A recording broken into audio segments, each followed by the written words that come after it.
spring baseball in Florida at Digital Domain Park, and you got to get the fields ready, of course. Tommy and the boys raking the field, got to get it watered just right. And, of course, you got to spray the lines, make sure home plate is nice and clear.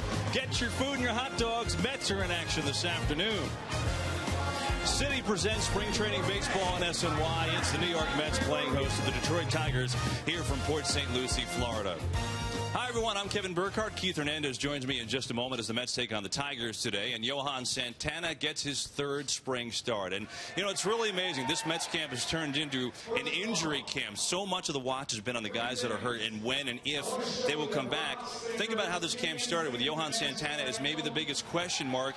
He's turned into one of the biggest positives today. And so far in his two spring starts, he's looked great and hasn't even allowed an earned run. Take a look at what he did on Sunday on our airways. Well, he had it all working, did Johan. 44 pitches, and he had the changeup on display. Even in the rain, you saw the off-speed getting guys swinging and missing. In fact, if it wasn't for the rain, he would have went 3 full innings, still threw 44 pitches, and again, no earned runs. And as Keith Hernandez joins me now, Keith, I'll tell you, you know, Johan came in as this big question mark. He's looked great so far in 2 starts. Well, and the most important thing is that he feels great. You kind of have to pull the reins on him. He's so excited about pitching healthy right now. He's had 2 outings, as you said. He has only given up 1 run. That's an unearned run in 4 innings. They're going to bump him up to 60 pitches today. Everybody's here. A lot of scouts in the stands. Meanwhile, for Jason Bay, everyone is watching him. 2 subpar years. You know he wants to turn it around. He's trying hard to do that.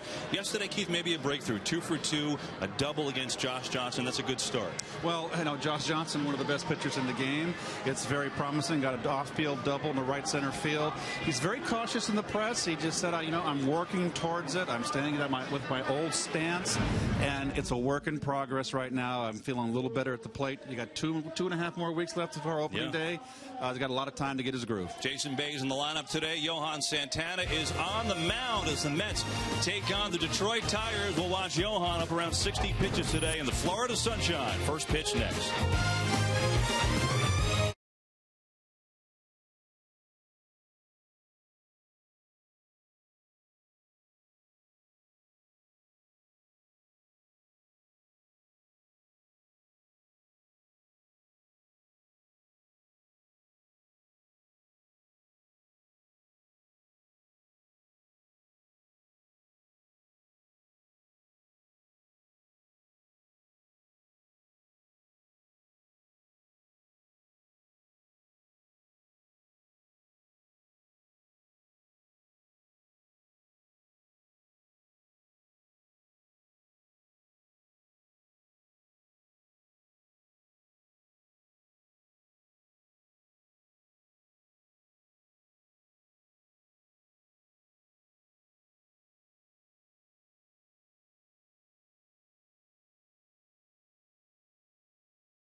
New York Mets baseball on SNY brought to you today by Citi, also by Budweiser. By Toyota. Hurry in. It's Toyota's #1 for everyone sales event. Toyota, And by WB Mason for amazingly low prices on office supplies. Who but WB Mason? You can follow the bets with MLB.com and @BAT12 for your iPhone, iPad, and Android. Get spring training scores, stats, highlights, live audio, and more. Text @BAT to 31826 or visit Mets.com for all the details. Take a look at who's on the mound today. You know Johan Santana is. Bobby Parnell's had a very good spring, pitching his way onto this team. Also get a look at Jeremy Hefner, Ramon Ramirez, Francisco, and Rouse, that back end of the remade Mets bullpen. All on display this afternoon. Fantastic day on the East Coast of Florida for some ball as Santana finishing his final couple of warm-up pitches. We take a look at Johan. Some pictures from camp. Fierce, huh? That competitive edge on the hill in a few moments.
We're back at Digital Domain Park as we take a look at the Tigers starting lineup, brought to you by Toyota. Prince Fielder making the 2.5-hour bus ride from Lakeland. Good for him and good for the Tigers. $200 million on the contract, and he brings a mighty big bat to the middle of that order for Detroit.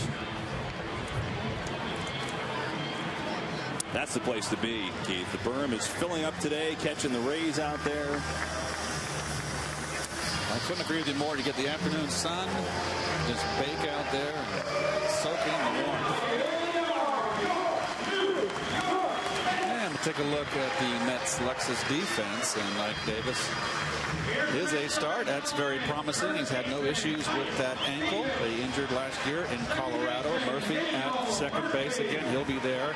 He's learning that position. Bay left, Torres in right, Torres in center, Duda in right. And that is a starting outfield for the Mets out there today. And Santana. Well, 60 pitches, Kev, and he's been feeling good, and Ronnie loved him the last start he had. I missed that game. I'm very excited to watch him pitch. You know, it's funny, Keith, because at the onset of camp, everything he did, I mean, you know, whatever weight he lifted, anytime obviously he threw a baseball, there were hordes of people surrounding him. And I guess you could tell that things are, you know, starting to return to some normalcy, because when he throws bullpens now, there's, you know, Dan Worthen and maybe 1 or 2 people watching. I mean, he's felt that good. And look, with this type of injury, you know there could be setbacks. It's a relatively rare surgery, but boy, it's been encouraging. We'll see if Johan can build on that today. Taking a big step. He's going to go up to about 4 or 5 innings, 60 pitches, and you know, Keith, you said it, getting close now. Opening day is less than 3 weeks away, and you know, still the target is to have Johan on the mound April 5th at Citi Field. Terry Collins is certainly hoping so. Well, if not, it changes the whole program for the starting rotation, and then Sandy Alderson's going to have to go shopping and find another 5th starter. So it's very critical that Santana, they nurse him along, don't have any setbacks, and you got to pull him back. You know, we'll watch closely today if you're Met fans. We'll look at the velocity and see what he's up to. That's very important. That he least, in my mind, with the changeup, he throws 90, 91 miles per hour. He had first 2 starts, Keith. The fastball was about 87, 88. Did hit 90 multiple times, and the changeup, you know, is always around 78. So we'll watch today as Johan makes his 3rd spring start. Here's Ramon Santiago leading it off for Detroit, and he takes a fastball upstairs at 88 miles an hour for ball 1. Well, this is the backup shortstop here, and Santiago. This is a pretty good Tiger ball club. And with the addition of Prince Fielder, boy, what a lineup they got. Man, I mean, Cabrera and Prince Fielder as your 3-4. That's pretty awesome. And as we said, Fielder making the long bus ride today. 3 fastballs from Johan so far. Take a look at Jim Leyland. Everywhere he's gone, he has been a winner. Pittsburgh, the former Florida Marlins, now the Miami Marlins, of course. 1-2 is high. And now he's won with Detroit. He is the 19th manager in history with at least 1,500 wins.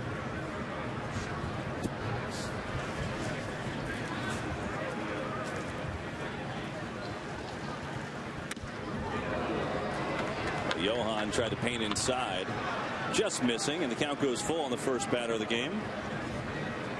Looks like a little cutter, a little slider trying to get in.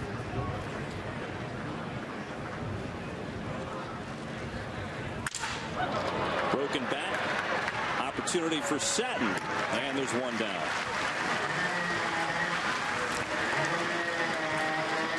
You know, Ronnie said something on the broadcast on Sunday, Keith, about Johan, who, you know, just working that fastball on the inside portion of the plate a lot more than maybe he's had to in the past if he does lose some velocity. Well, he's always going to have to establish the inside corner, and the only way you can do that, and they look at Dan Worthen, the pitching coach for the Mets, is to either throw that straight fastball in and paint it on the black, or that slider. And you can see right now the velocity. I mean, the gun's been a little bit slow down here this spring, I think. So just keep an eye on it. You just don't want him to overthrow. You see through the years, you can say the decline a little bit, but 90's plenty, let me tell you. All this talk about 95 miles an hour, this guy throws 97, and you know they kind of like scoff at 91. Let me tell you, 90 mile an hour is plenty quick. Those guys that throw 100 that get hit, you know, I mean, that's the thing. Brandon Inge, and there's 2 down. 2 tries for Josh Satin. Center fielder, number 36. And really, it seems in his first 2 spring starts, Johan is throwing, at least velocity-wise, just as he was before he went out with the injury, before he got hurt in Atlanta. Clete Thomas with 2 down and nobody on. He's a center fielder today for the Tigers. Last 2 years he's been in AAA. Actually made the Tigers team out of spring training back in 08. Had a couple of injuries that time. And he takes strike 1. He hit 251 in Toledo last year with 12 home runs and 53 RBIs, 20 stolen bases. He can run. But he's got a big long swing, doesn't he? Yeah, 91 on the gun. Fastball by Santana. And he's got Thomas in an 0-2 hole.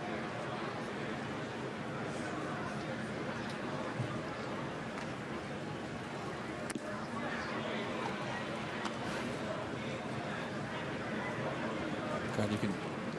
Those broad shoulders of Santana. He's got hang your coat on his shoulders. Got that hip wiggle going. 1-2, and Tolley gets outside to block the baseball. You know, Keith, Tolley's done a really nice job this spring getting out, smothering baseballs, catching balls in the dirt. Some things that gave him some problems earlier last year. Well, he went in the offseason and really worked hard on his fundies back there. I know Bob Guerin's been working with him thus far, the new bench coach for the Mets. Dave Murphy with Johan covering in time, inning over. 1-2-3 for Johan Santana in the first. Looking sharp. Mets coming to the plate next.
Good first inning for Johan Santana, 1-2-3, and so the Mets turn to get up to the dish. We take a look at the Geico Mets starting lineup. Andres Torres, in his initial Mets campaign, having a nice spring. 333, 5 for 15, couple of steals, and he had that glute issue that kept him out a few games, but he's been totally healthy since coming back there, so that's been the positive news for Torres, who will face the right-hander, the young and talented right-hander, Rick Porcello, for the Tigers. His first pitch is outside corner, strike one. Porcello is a sinker ball pitcher, 22 years of age. You see his numbers from last year, 14-game winner. A lot of base hits he gave up. Opposition hitting .292 against him. But this is a lineup, the Tigers now, especially with the addition of Prince Fielder, that is going to score lots of runs. I mean, there's no question that Porcello has had his ups and downs since his tremendous rookie year at 20 years old when he won 14 games. Let's get Torres 0-2. Whoa! That one draws last. Remember when I guess Porcello lost his footing there. That's what Joaquin Andujar used to do when I played my Cardinal days. Joaquin, he didn't do it in the game, but always Joaquin, first inning when he warmed up, the last one he'd throw, he'd always throw it in the screen because I want to scare the hitter. Yeah. I go Joaquin. I don't think that's going to work.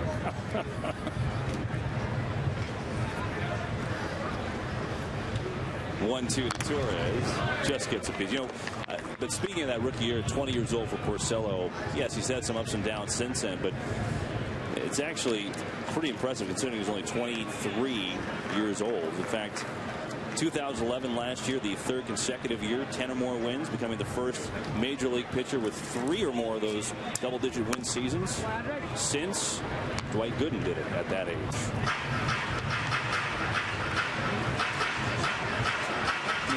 kid.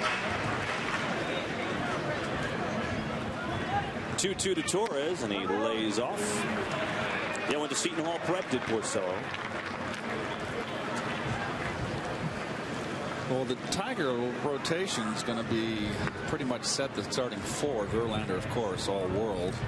Matt Scherzer had a great year last year. Pfister came over from Seattle and was 8-1 for the Tigers down the stretch with an ERA under 2.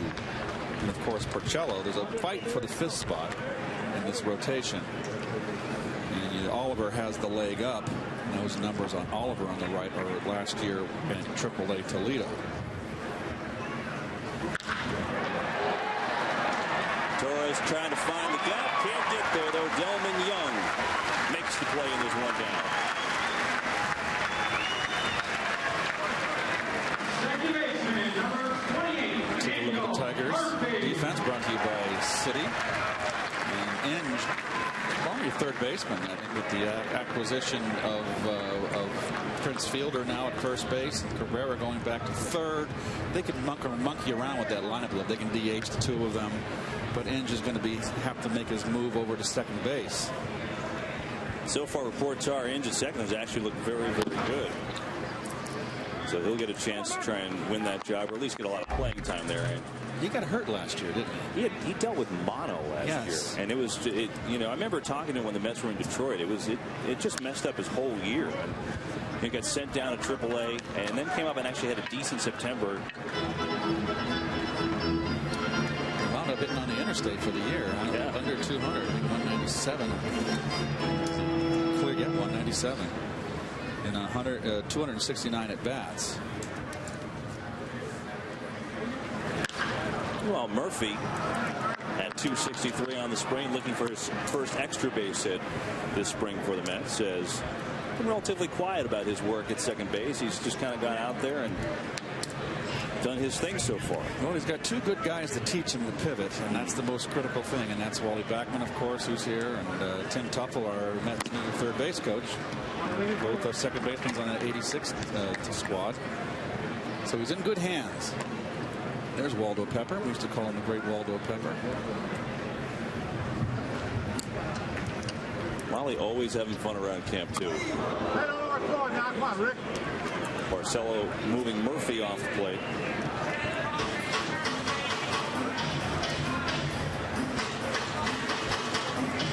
Boy, what a year Murphy was having last year. I mean, 320 at the time of that knee injury that ended his season. And he was red hot when he got on fire. There's no doubt with Murphy hit. Payoff by Porcello. And Murph hangs around. You hear Terry Collins offering some encouragement there. Nice job by our audio guys. Well, we haven't had the greatest news on David Wright, have we? It looks like that is going to be a bit of a problem for him coming back. I know they're saying that he'll be ready for opening day. I'll have to see it to believe it. Well, he's got, for those of you who didn't follow when we were off the air the last couple of days, he's got an abdominal strain. It's like it's one of those ab muscles, like it's one of the six-pack muscles essentially, and he's trying to rest and rehab it. But to give you a comparison, and look, every guy's different, understand that, but the comparison is Ryan Zimmerman. And Ryan Zimmerman had that very similar injury last year, Keith, and he missed 2 months. So you're hoping it's not the same. You're hoping that Wright reacts differently, which is very possible. What is it, the left side? Because it's very critical. I mean, remember Ryan Zimmerman was on his throwing side, his right side, and he couldn't throw for the rest of the year. Right, he was throwing lollipops over from third base when he came back. Wright had the cortisone shot, first time in his life he's ever had one of those, to try and loosen it up, and doing some stretching and things like that, movement, but nothing serious yet.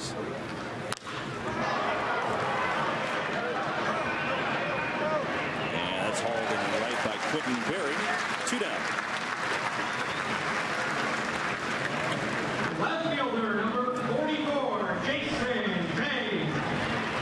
So now Jason Bay with 2 down and nobody on. He was at 267 on the spring, but he's had a couple of walks. He had 2 doubles yesterday, which was big, off of Josh Johnson, and just maybe slowly starting to get into a groove and try to You know, I guess Keith, as a hitter, maybe this is the time too. You know, forget the slow start, but if Bay can get into a groove and get hot going into the year, right? That would probably be a good thing. Well, you always want to get off, no matter who you are. You want to get off to a good start. But after you've had two, you know, very subpar seasons, and you're with a new ball club with, I know, great expectations. A little more importance to have a good April. You know, it's always how you finish, but I'm sure Jason would just love to get off red hot. And I know the Mets would like that. They need his bat. He's ahead 2-0 here. 90 mile an hour, 91 mile an hour fastball for a strike. Well, Bay going back to his open stance. Very open stance, and we'll get a shot from behind on plate. You can see how open he is with his feet. Danny Wolf throws out Bay. Mets are done in the first. Each team goes down 1-2-3. Santana back on the mound. We come back.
Top two from Digital Domain Park alongside Keith Hernandez. I'm Kevin Burkhardt. Glad to have you along.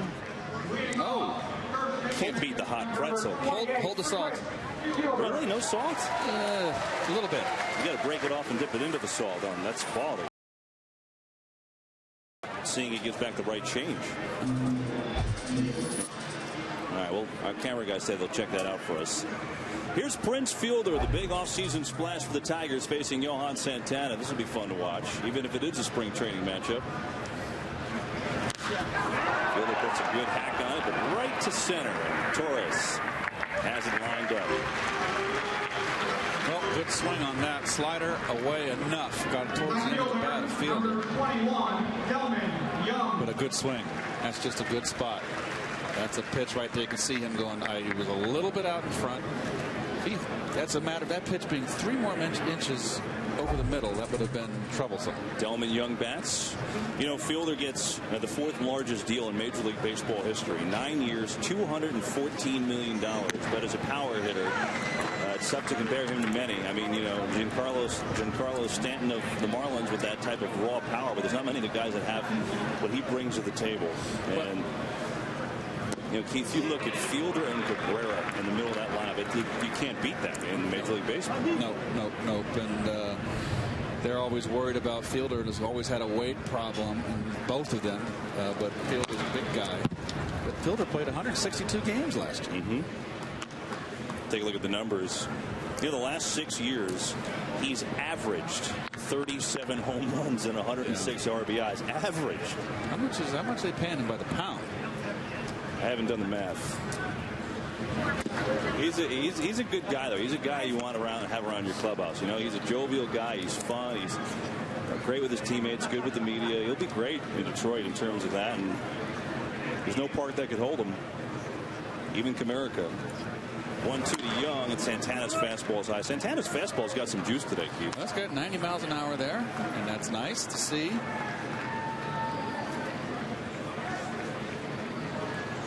He's got those square shoulders. Doesn't look like he has any discomfort at all, Kev. 2-2, just missed. Tried to get the change outside. Young didn't go for it. Just missed.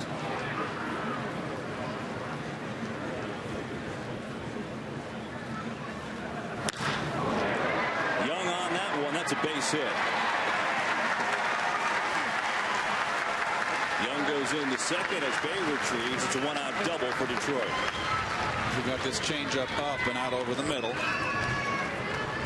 Catcher, number 13, Alex. You never want to throw a high changeup. Certainly don't want to leave a changeup out over the middle.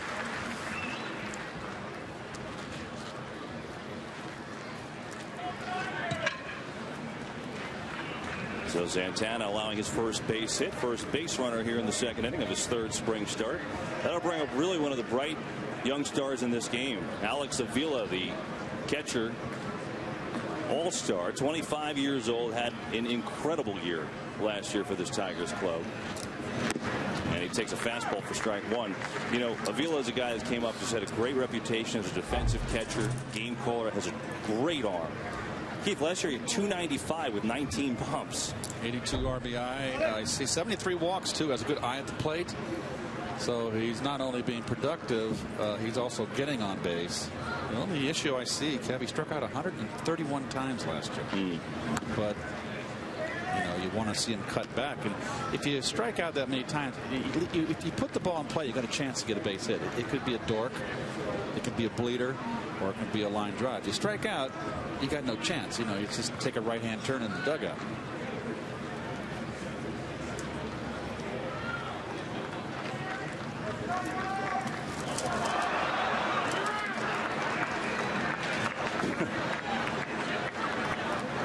Boy, what's going on today? We had Porcello fall off the mound and throw into the screen. No. Oh, my goodness.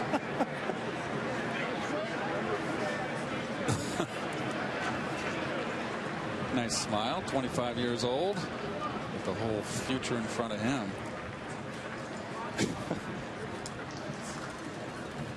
We'll try it again, Alex. It's a 1-1 from Santana.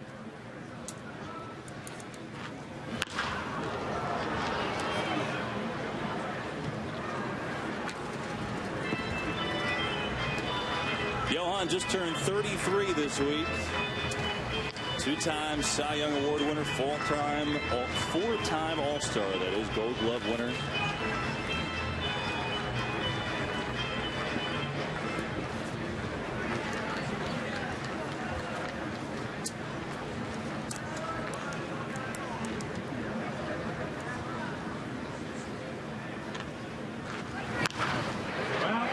Avila fighting off that inside pitch.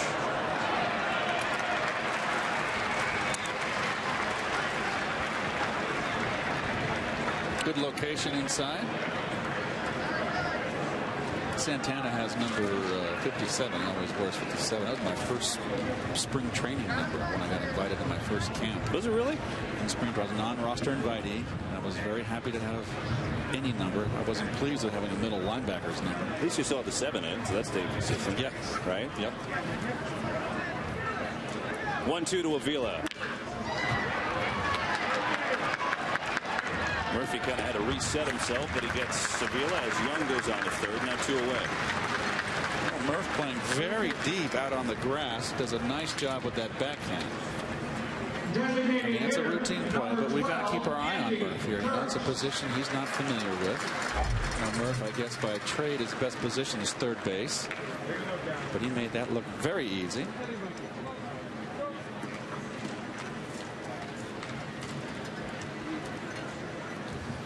So Daniel's playing a good 3-4 feet into the outfield grass. Andy Dirks, the DH, takes a strike. You can see Murph, he kind of moved in now. He'll move back. Trust me. So they've got him playing, I guess, for a little more range.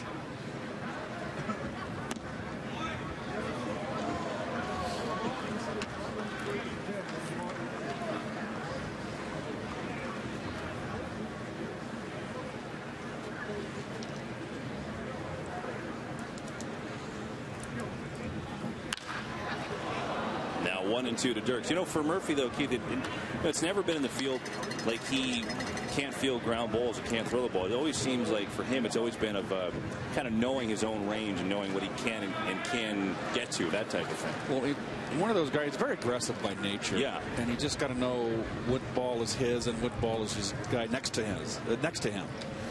Sometimes he just wants to take the whole field, his little section, and he doesn't know his barriers. You always want to get familiar with your infielder next to you. And obviously, if you're a shortstop or a second baseman, you got to do with your left and right. There's two guys you got to get used to. If you're a corner infielder, you got to know, just for me, first base, what the second baseman's range is, and vice versa.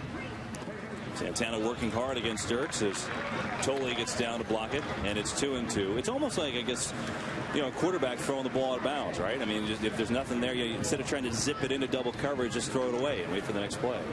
That's a very good comparison right there, absolutely. And, like I said, I'd rather have Murph. I like Murph's aggressiveness. I want guys on my teammates to be aggressive. I don't want third.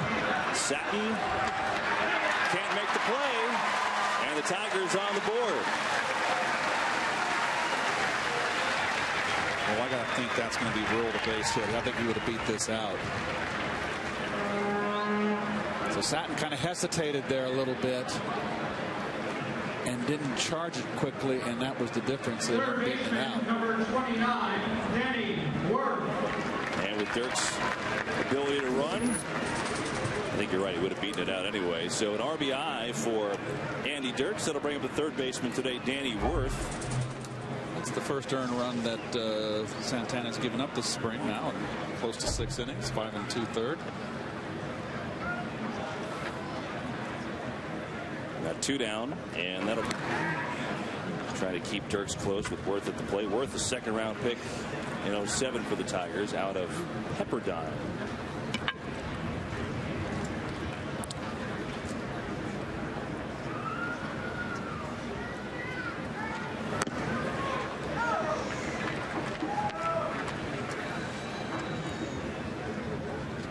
It is a gorgeous day today. The wind is not really a factor. The last 4 or 5 games at home, the wind has been just gusting right to left out of here. It doesn't seem to be as strong today. There goes the runner. See Tolley's arm, and it's not in time. Good jump by Dirks, who timed it well. Stolen base. Well, a lot of times the left-hander is easier to steal off of than the right-hander. You can take a chance. It's a good pitch to run on. Change up. I don't think Johnny Bench would have thrown him out.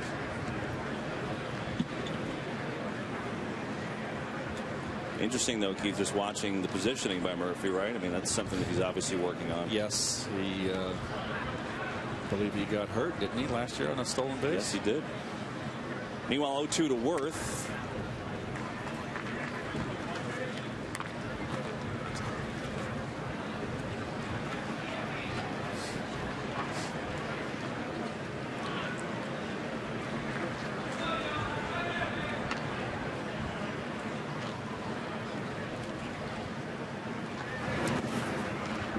And Tolley getting down and dirty, blocking the change.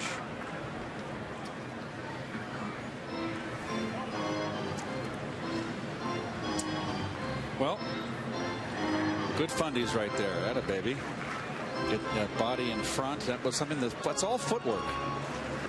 The feet get you to where you got to be.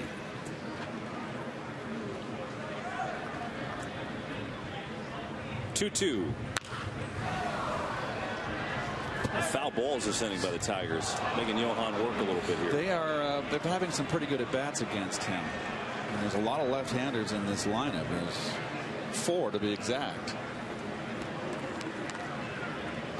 There's Lloyd McClendon, one of Jimmy's old guys over in the Pirate days. Rafael Belliard to the left with the glasses on. his shortstop, all ex-Pirates. So Johan tries again with a 2-2 to Worth. Another foul ball. They're making him work here. You know, and let's put this into perspective. Of course, the entire lineup isn't here today, but this Tigers team is one of the best offensive teams in the game. And this spring, they've also hit that way, too. And they've hit 20 bombs as a team so far this spring, and that leads the major leagues. They're going to score runs.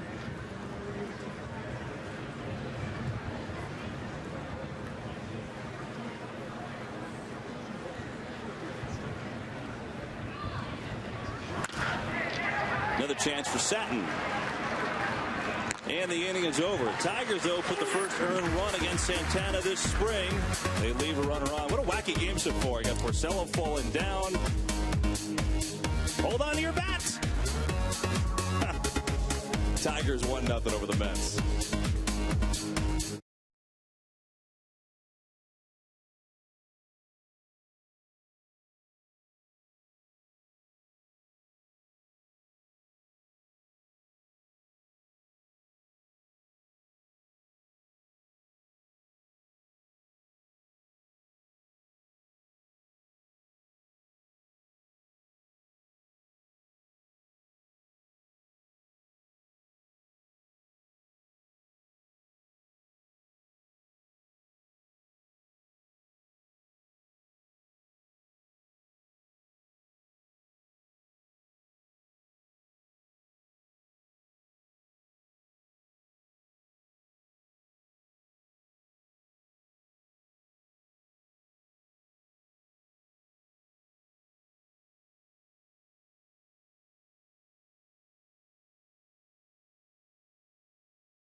Tigers over the Mets as we head to the home second at Digital Domain Park in Port St. Lucie. Just fantastic day out here, East Coast of Florida. Ike Davis leads it off against Rick Porcello. First pitch hacking and a chance for Inge. And Davis is retired. So Johan Santana has gone 2 innings. He allowed his first earned run of the spring, the last frame, and Tigers really made him work. They made him for 26 pitches that innings, up at 40 total. Well, 60 is going to be his limit today. So he has a quick one next inning and may see him out there for a fourth. This is one of the cases where I firmly and totally agree with a strict pitch count for Santana. Lucas Duda is the batter. Duda's got a grand slam to his credit this spring. Came against these Tigers actually in Lakeland. He's got 5 RBIs. 222 in the early going for the big fella. Very interesting to see. I mean, obviously, you want Johan to get to opening day healthy first. But when opening day gets here, Keith, it'll be interesting to see the handling of Johan. And look, he's going to dictate it for how he feels, but do you skip a start here and there? Do you limit him to, say 5 innings and 90 pitches? I'm curious to see what the Mets are going to do there.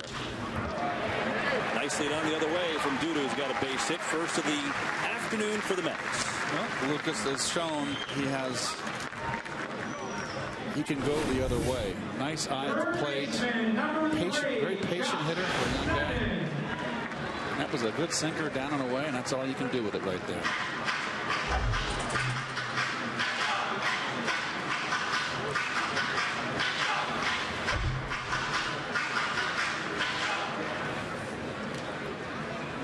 see Josh Satin getting started third base today as David Wright remains out with that strained abdominal muscle. Originally thought a rib or an oblique, but the MRI showed ab, had the cortisone shot, and still, he's still a ways away. Let's face it, even though that he said to reporters of the day that he will be ready for opening day.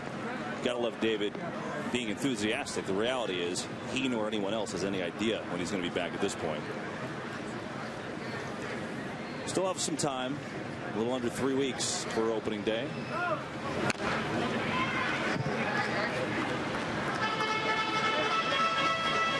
Satin a little disappointed because he trains in the offseason out in California with Brennan Bosch, big slugger for the Tigers, who did not make the trip today. He's been dealing with some back spasms, so I'm sure the long bus ride had a little factor in that. Satin, excuse me, Kevin, sorry. Satin's getting a little more playing time here because of David Wright's injury. Porcello, see if they can swing the double play. They do. Santiago on the fielder. 1-6-3. Mets are done in the second. It's now time for the KFC fan. Mets.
Shots from Michael Barron, SNY.TV, MetsBlog.com, as we give you a little flavor of spring. They're the view from the berm.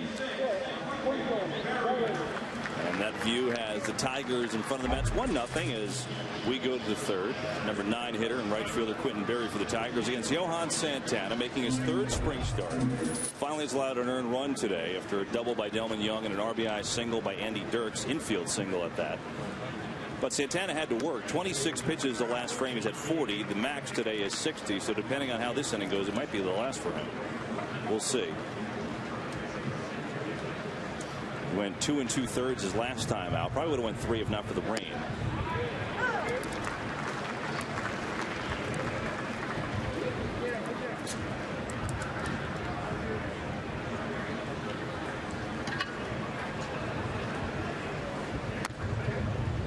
With that fastball on 0-2. You look at Santana and just body of work in his Met career. He's 40-25 with a 2.85 ERA.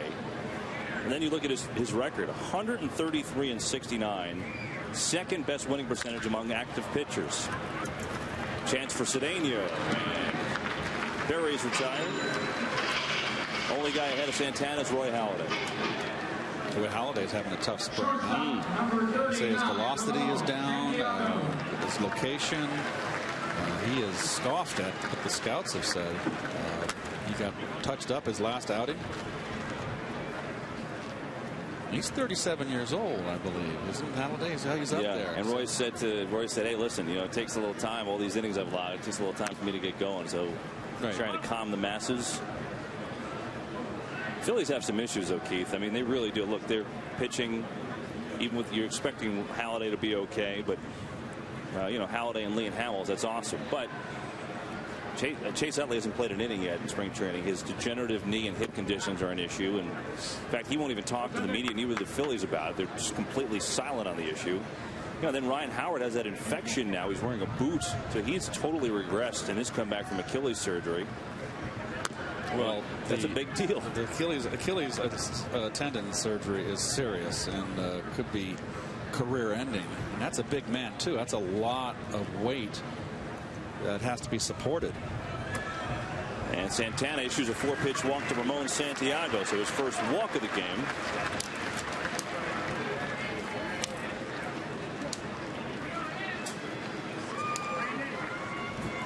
And here's a meeting with Terry Collins going out as he talks to Chris Conroy, the home plate umpire. Doesn't like the spot in the mound, it looks like. Or he's stepping.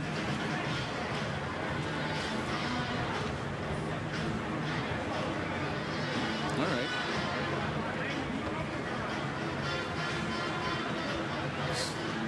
Well, Keith, the velocity has been there today. He's been upper 80s and hitting 90s, but he's laboring. The Tigers are making him labor, and with that 4-pitch walk, I'm sure Terry just trying to gauge him a little bit too. And you talked about it, just being uber conservative with him, whatever they have to do. He's now at 48 pitches as Brandon Inge is the batter, 0 for 1 with a pop-up to third. Takes a strike. Inge did have, we talked about the battle with mono and batting 197 last year, but he did hit 318 in the playoffs.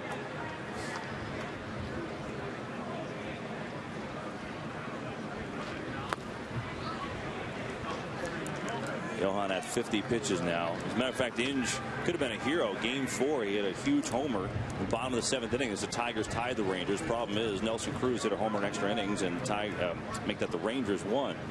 So that homer was kind of forgotten. Inge hit that one off Alexia Gondo, I believe.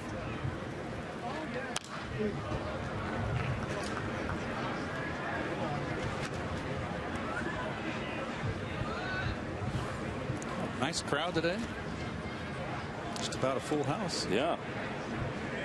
Been real good crowds, honestly, all spring here. 82 degrees today. Nice breeze. 1-2 to Inge.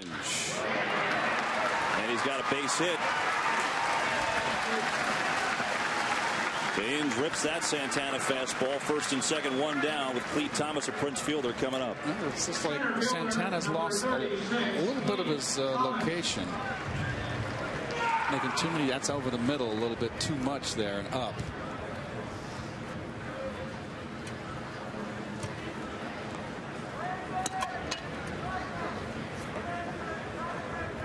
Seeing anything particular that would cause that? Well, he's coming back. He's throwing 60 pitches. He's moving it up. Maybe his stamina's not there. Usually when pitchers start getting pitches up, Kev, and particularly pitchers, that are control pitchers that have to keep the ball down, it's much more glaring when they start getting it up. And that, to me, means it might be tiring or, whatever. But this is baby steps right here, bit by bit with Johan. Murphy, see if they could turn it. Cedeno, not in time. Cleat Thomas beats it out. Inge forced out at second. Santiago goes to third. So runners at the corners. 2 down, but Prince fielder coming to the dish. Well, nice little pivot by Murph. No wasted motion. Perfect feed. Just something he's going to have to do in a double play ball is maybe come and charge the ball a little, come get it quicker. You got to get a ground ball. That ball wasn't hit that hard, but you want to turn to it. It's a pitcher's best friend, and that's something the last couple of years the Mets have not been very good at. No, turning double plays. They were awful the last 2 years. So here's Fielder, who swung at the first pitch, a slider, and hit it right to center field his last time up. Santana hitting 90s. The velocity is still there. It's just a location for him so far. That's been lost just a little bit. This will probably be the last inning for Santana. 55 pitches now. No doubt. Fielder takes strike 2. Yeah, that's a pitch that's up there. It's up in the strike zone. It's a changeup. That's not where you want to put it.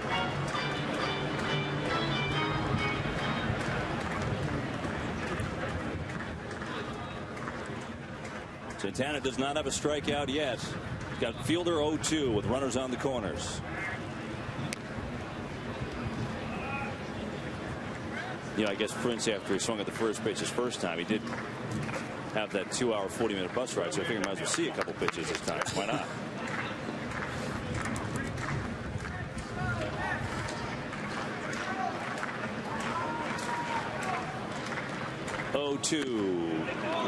Fastball misses.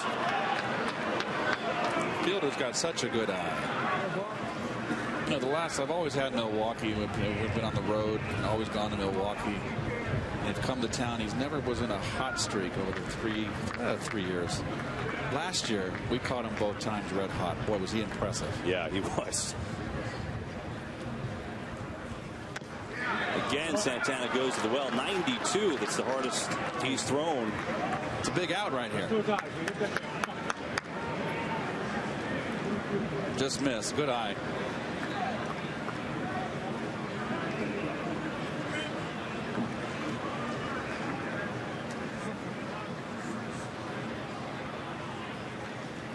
Two. This time he comes back in and misses there. So all fastballs trying to get Fielder, but Fielder very patient as the count goes full with 2 down. Runners will be in motion on the corners of Bobby Parnell-Warman. This might be the last batter if this inning continues for Johan. This will be his 60th pitch. I don't know if Parnell's ready to come in. Yeah, he just started. We'll see. Payoff by Santana. And it's low ball 4, bases loaded.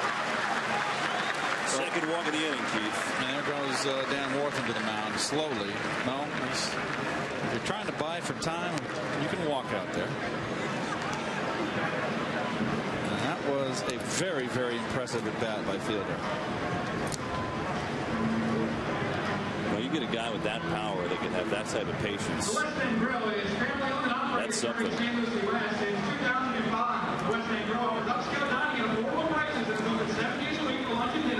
So Collins come out there before, if you're wondering, well, wait a second, this is second meeting at the mound. Well, it's not. The first one wasn't technically a meeting because Terry went up to the home plate umpire, Chris Conroy. It was a mound issue, so that does not count as a trip. That's why Johan's still allowed to be in, and he will stay in.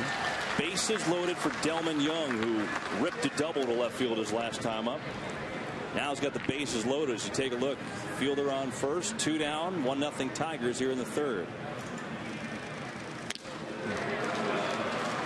Changeup.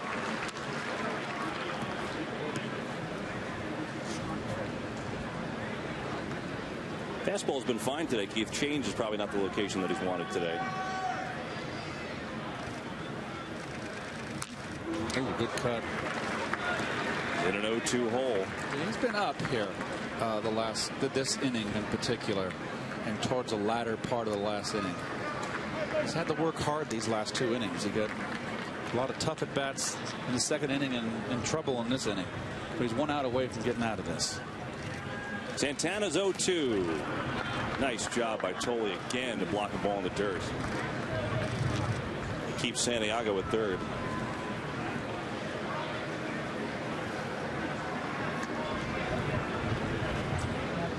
Just got his body in front.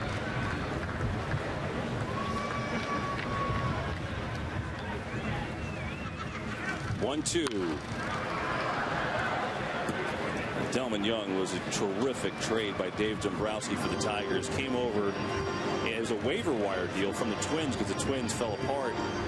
And, I mean, how about this? He comes over from the Twins. The Tigers are playing the Twins. So he goes to the other dugout, changes. First at bat against his former team, he gets a home run.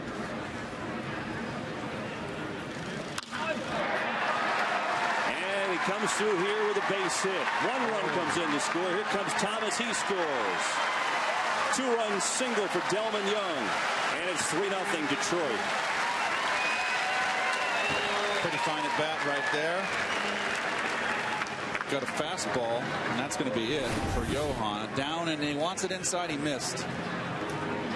Got it over the middle. And that's going to be it, Kev. Yeah, Santana's day is done because he's reached his pitch limit. Actually, he's exceeded it. 65 pitches for Johan. His location got a little bit up, and the Tigers' fearsome lineup getting to him. So 3-0 Detroit. Parnell relieves Santana. 65 pitches, 44 strikes for Johan. We'll be back.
Parnell in to relieve Santana, and the Lions make that the Tigers. Going to get another run. Alex Avila with the RBI single, and on to third aggressively that time is Delman Young. 4-0 Detroit. At least I was in the right city.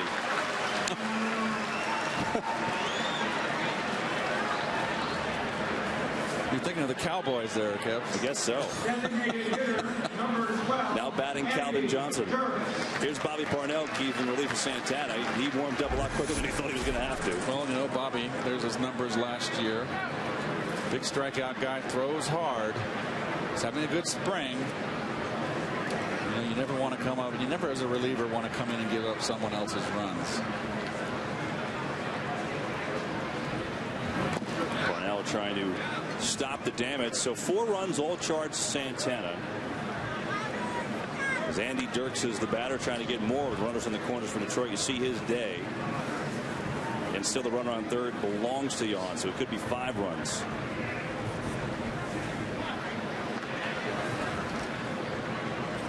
Dirks had an RBI single his first trip to the plate. The Tigers offense is ready for opening day. Parnell is low and inside. Parnell has had a good spring. He's been unscored upon so far. You know, Keith, Johan, velocity was there. I mean, he was in the upper 80s with the fastball in the 90 and hit 92, but his location was a problem today. He was inconsistent with his fastball and inconsistent with his velocity, but that's to be expected. He had a serious surgery. Yeah. Murphy goes through the wickets, and the Tigers get another.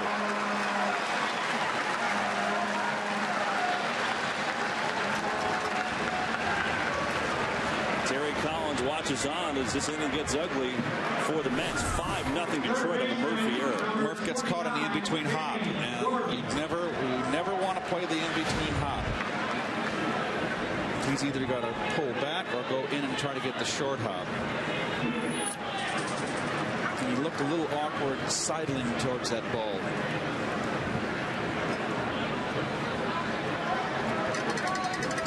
So 5 runs charged to Santana. 4 of them will be earned. As the Tigers have now batted around Danny Worth, and it's a foul ball.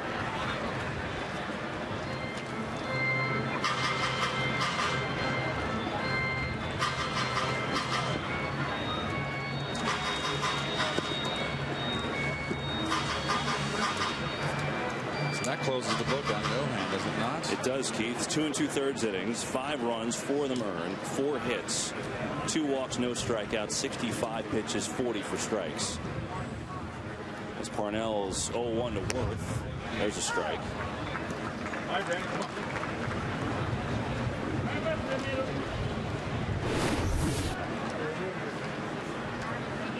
Good slider. I tell you what, you do that. Pitchers can do that all the time. There'll be no 300 hitters.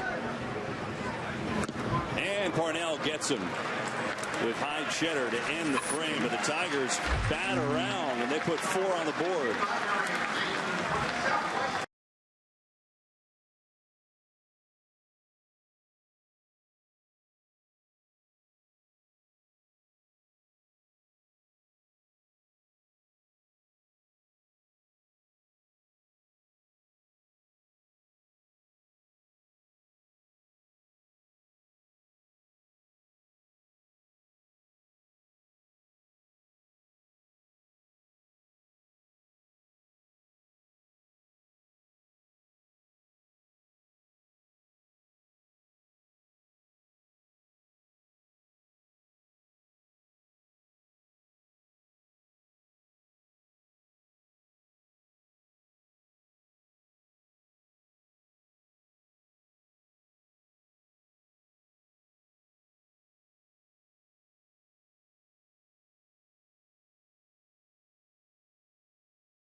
Home third, Digital Domain Park. Mets on the wrong end of that one of the Tigers. Gorgeous day. You see the vistas here in Port St. Lucie. Just perfect today. 82 degrees, slight breeze. Big crowd as Rick Barcelo, the Jersey guy from Chester, Seton Hall Prep, just 23 years old, getting the start, begins his third inning. Johan Santana got the start for the Mets. Inconsistent for Johan today. 2 2/3 innings. He's charged with 5 runs, 4 of them earned, 4 hits, 2 walks, no Ks, 65 pitches for Johan. Velocity there, struggled with location in the second and third innings.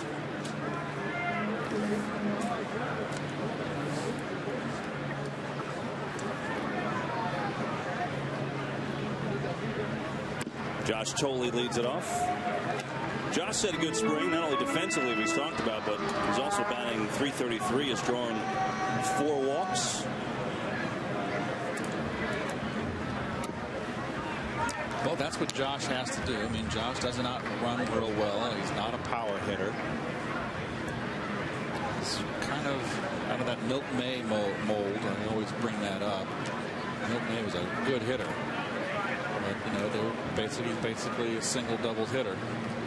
Spray the ball all over the place. He did hit .299 29 RBIs over the final 74 games. So he really did pick it up offensively after a slow start. Takes a fastball that buzzes him back.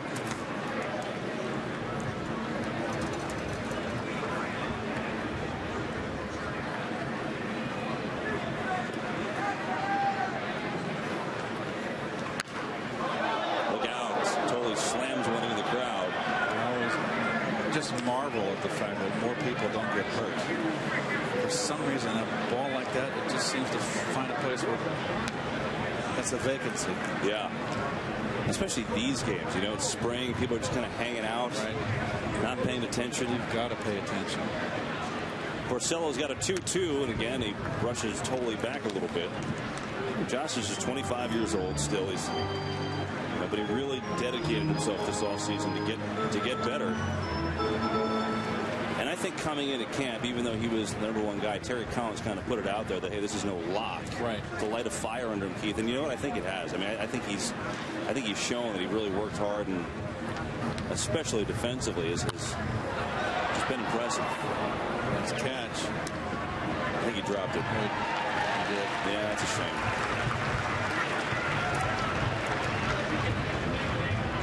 Now he's squeezing the hand. That's what, you know, every time you drop it, you got to squeeze the hand, show the war wounds. Till he takes inside. He draws the leadoff walk here in the third.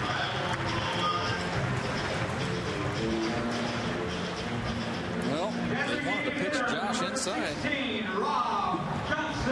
They pounded him in that time. And now Rob Johnson, who is, you know, fighting to try and be that backup catcher behind Tully, but Mike Nikias has a leg up in that department. Probably a couple legs up, truth be told, especially because Mike is having a good spring offensively. As Johnson in the DH role today, though, not behind the plate, and he takes strike one. 54 starts for the Padres last year.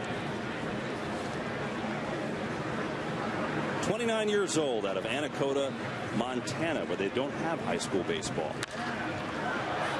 You know about that from Brandon Nimmo, the Mets top pick, who from Wyoming, they don't have it either. It's Legion ball.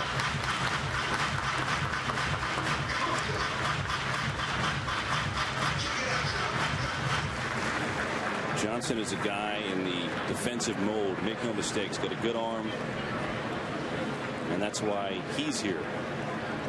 In an 0-2 hole, Tolle on first.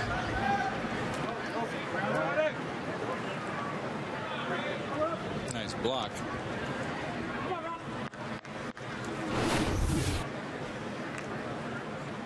That's the way it's done. It's picture perfect. You even see the mark on the chest protector, right? Yep. So they give you that piece of equipment.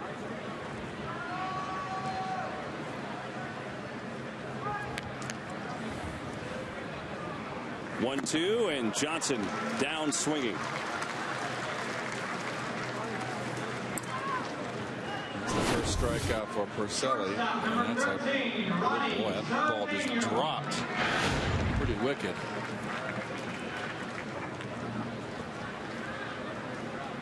Porcelli's on. He's got that good sinker too. It's a big guy, 6'5". Receiving.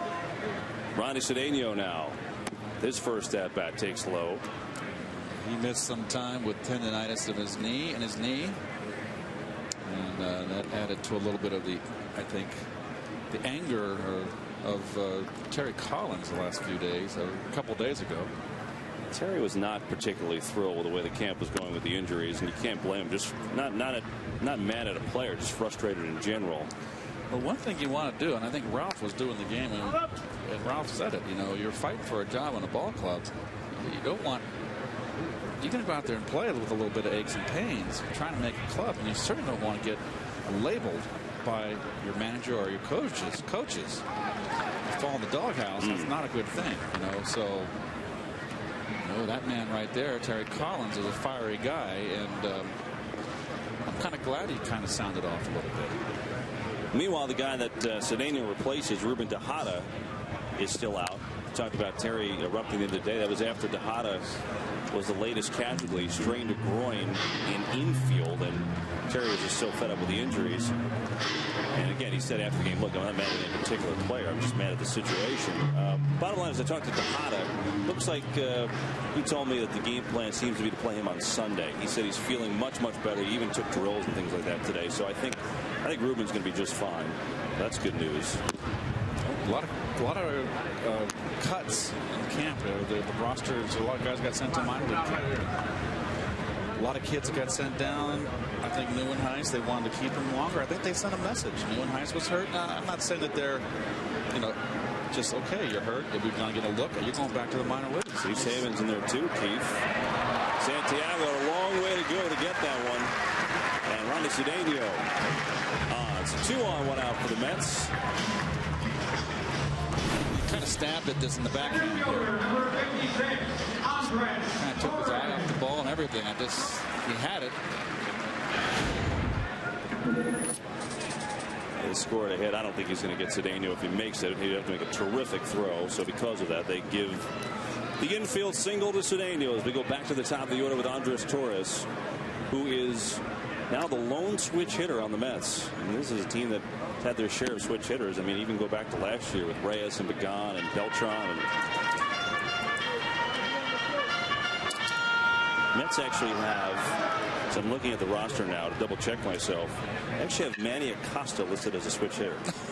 Is that true? Is Manny ever going to hit? Probably not, but I'd be curious to see it. Never know. Torres! Oh, just foul.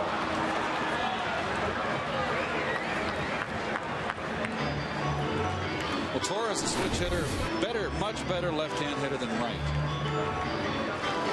That's close. First base umpire Ed Rapiano.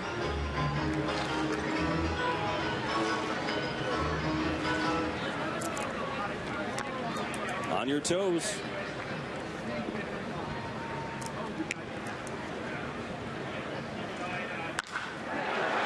That's a base hit. Tolley went back to second initially, so he's going to have to stop at third. Come on, Josh. You got to know where everybody's playing behind you. There's no reason for him to go back to second base. Shoot, who's going to catch that ball? After that, he had no shot to score. So, bases loaded. And that'll bring up Daniel Murphy. See if he can make amends for his error that allowed another run to score in that top of the third off the Mets charge to Santana. Tolley at third, Ronnie Cedeno at second, and Torres at first. But if you get a gap right here, you could clear off the bases, no problem. Good hitting by Torres. It's a sinker ball pitcher. Wait for that sinker and go right up the middle with him. See if Murphy can kind of separate church and state here, not take that defensive mistake up to his at bat. We've got Murph shaded in the outfield to left field, and I agree. Sinker ball, pitch him away, play him away. You can see a slight shade by the center fielder and definitely the left fielder. Delman Young is playing him down the line. Big gap in right center field for Murph. Luis Marte warming up for the Tigers. He'll be next. Some defense.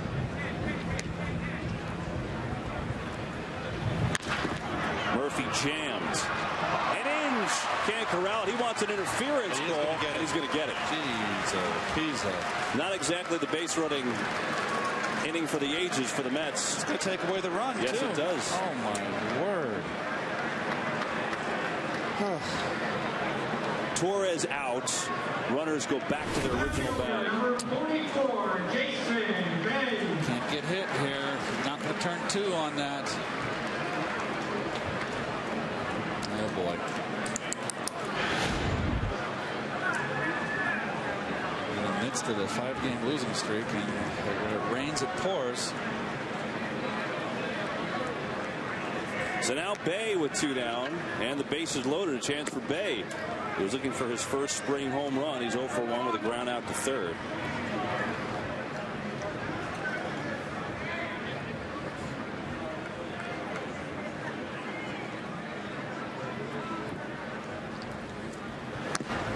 That's high with a fastball.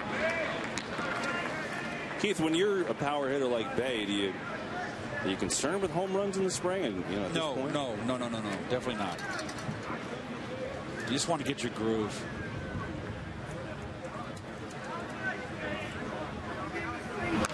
Good cut. There was a pitch to hit. So Murph's going to get credited with a base hit on that interference, I believe. Am I wrong? Well, not if because he would have been out there, so he's going to get. No, he gets a base hit on the interference. There's 3 hits in this inning. There's 4 hits in the game. He gets a base hit, and it's I guess a put out or fielder's choice. It's put out to the second baseman, right? But he gets a base hit on the interference.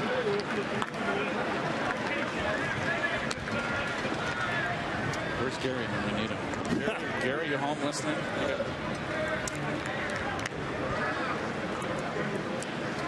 I never paid attention to all that detailed stuff, but I believe Murphy's got a hit on that one. He shouldn't get a hit, Keith, because that would have been an out. I mean, they gave him a hit on the scoreboard, but I don't think that's right. And that's a routine play to innings as Bay chases high, and the Mets, a really ugly inning. Base running mistakes. They leave the bases loaded. They trail 5-0.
Nothing Tigers. Really an ugly inning for the Mets. 2 base running mistakes and then leaving the bases loaded. Here's the runner's interference, Keith. And I looked at the ruling, and you're correct. As far as the rule book says, there's the rule on the obstruction. Active fielder not in possession of the ball, not in the act of fielding, impeding progress. But meanwhile, it says base hit credited to a batter when batter reaches safely, and a couple different things. But one of them, a fair ball that has not been touched by a fielder, touches a runner or an umpire.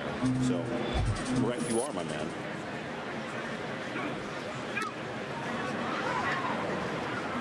Bottom line is that was ugly for the Mets. Yes. Garrett Olson, new pitcher. This is a guy trying to win that lefty specialist role with the injury to Burdack, who's going to be out the first few weeks of the season.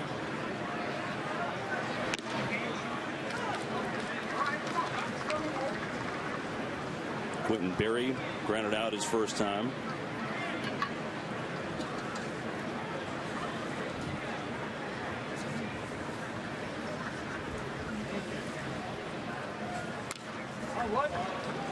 Well, Burdack's down, and that leaves a big spot hole in that bullpen. I mean, the Mets basically went all last year with only one left-hander out of the pen in Burdack, and he was the best reliever the Mets had all season, the most consistent. He was, in the beginning, was hardly used, and then they just went to the well with him, and he just responded. Olson throws it wide. Had to hurry there, but he really hurried. And this is getting ugly in a hurry for the Mets.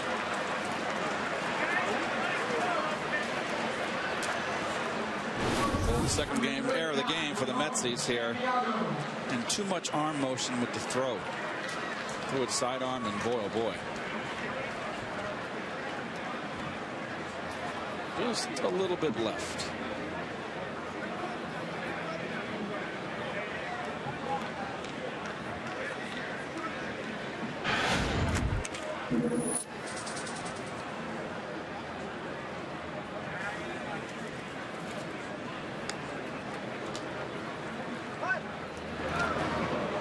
Throw over to first. That wasn't pretty. Look at Olson so far. This is his 4th appearance this spring. He's allowed just the 1 hit coming in, no runs in 2 2/3 innings, a couple strikeouts and a walk. But he's in the mix for that lefty spot.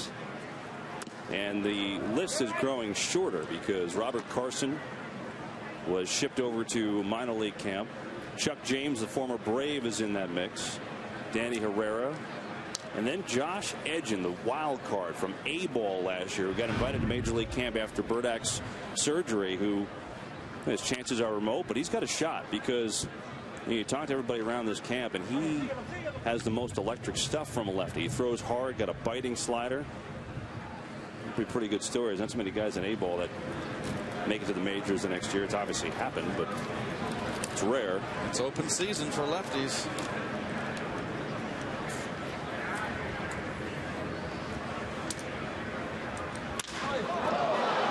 Santiago shatters his bat.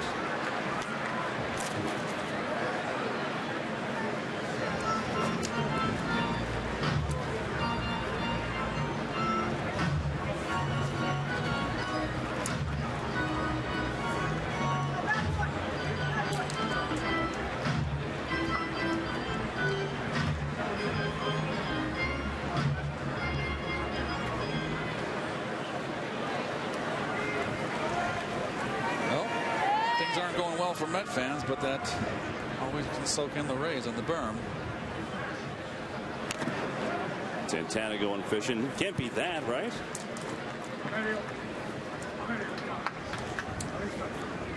It's a work day today, right? Take the day off work. Beats being in the office, Ken. Oh, yeah.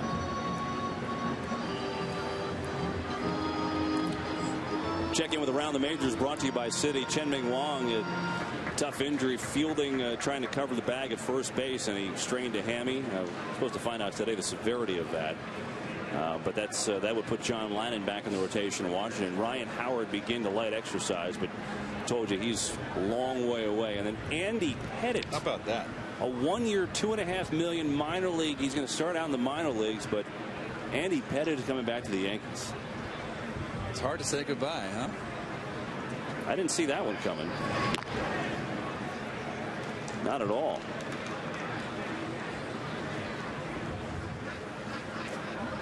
Been retired 1 year, right? Yeah.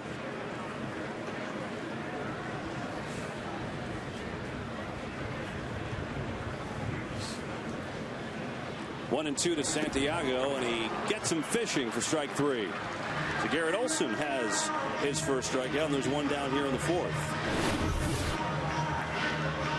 Slider in the dirt. Nice block by Tolley. That'll bring up Brandon Inge, 1 for 2 with a single.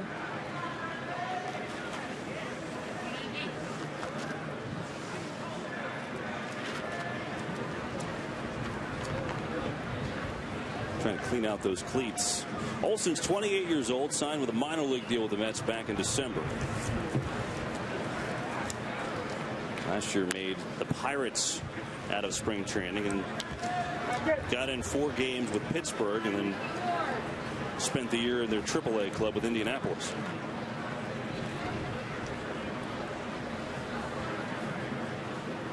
Also been with the Mariners and the Orioles in his career. Also, when he's right, will get you about 90-91 with a hard sink, as we saw on the strikeout to Santiago.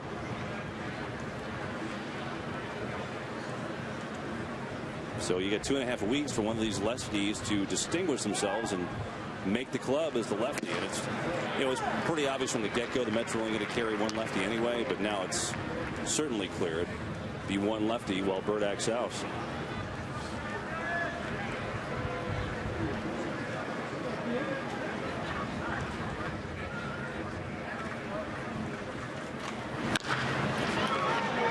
See if Cedeno can turn it. Murphy gets the return. 6-4-3 double play. Ground ball by Olsen. He does the job. Take a look at the Mets turning two. Cedeno to Murphy to Davis. Tigers up 5-0.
Daniel Murphy on the back end of that pivot, turning the double play there, hoping the Mets get out of the inning. Well, you got three options. You can come across the bag and make the throw. You can go take it behind the bag or out toward the right field side of the bag, and that's what Murph opts to do here. Very nice. Clears himself. No wasted motion. Nice turn. Very nice. And the runner was right on top of him, too. So that's a good sign for Murph. Rebounding nicely after making the error on the ground ball earlier. Ike Davis leads it off here in the home fourth as Rick Porcello begins his fourth inning of work. Porcello about to throw his 59th pitch. You would think he'd be getting close to done. There's been action in the Tigers pen for a while. Thomas and Young. It's Young who calls and catches one away. Now playing right field, number 21, Stephen Moya. And now playing second base, number 28, Brandon Lloyd. Right fielder, number 21, Lucas Duda. They'll bring up Duda 1-for-1 with a single.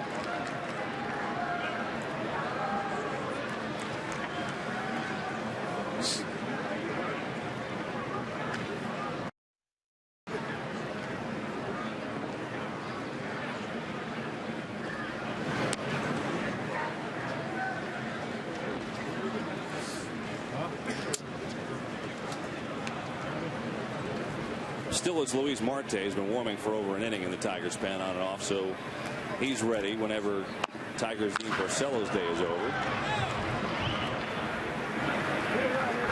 Delman Young retires Duda, 2 down.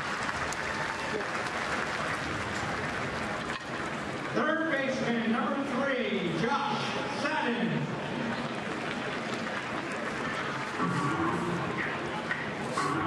Now Josh Sadden, 27 years old, made his major league debut last last year as Frank Francisco warms up. Will be the Mets closer this season. Talked with Josh in the clubhouse today. We exchanged kind of a talk about Cal Berkeley. He's a Cal Berkeley kid. Brother went to Cal. Played baseball at Cal like Josh.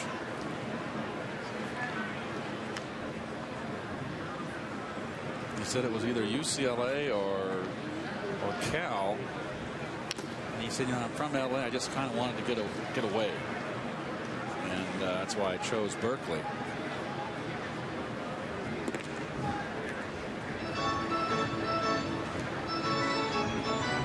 Born in Hidden Hills, California. Where's that? Los Angeles. Right. Take a look at Porcello. Santana was 27th, make that a 25th round draft pick back in 07 for the Mets. Put up as a second baseman, but now it's kind of transitioned to a corner guy. And an 0-2 hole here.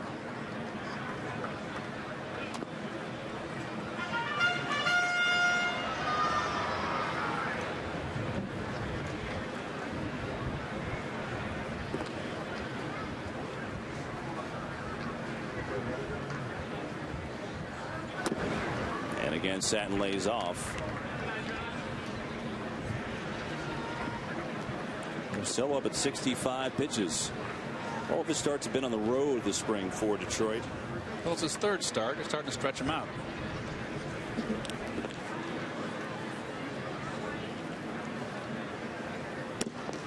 And he gets the corner. Satin retired. Nice inning for Porcello. Nice outing for Porcello, as a matter of fact. He's got the Mets shut out through 4.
Your SNY's Play Bull Award was a huge success, helping 6 local youth baseball leagues pay for much-needed improvements. This season, it's your turn. Help your youth baseball or softball league with a $5,000 grant.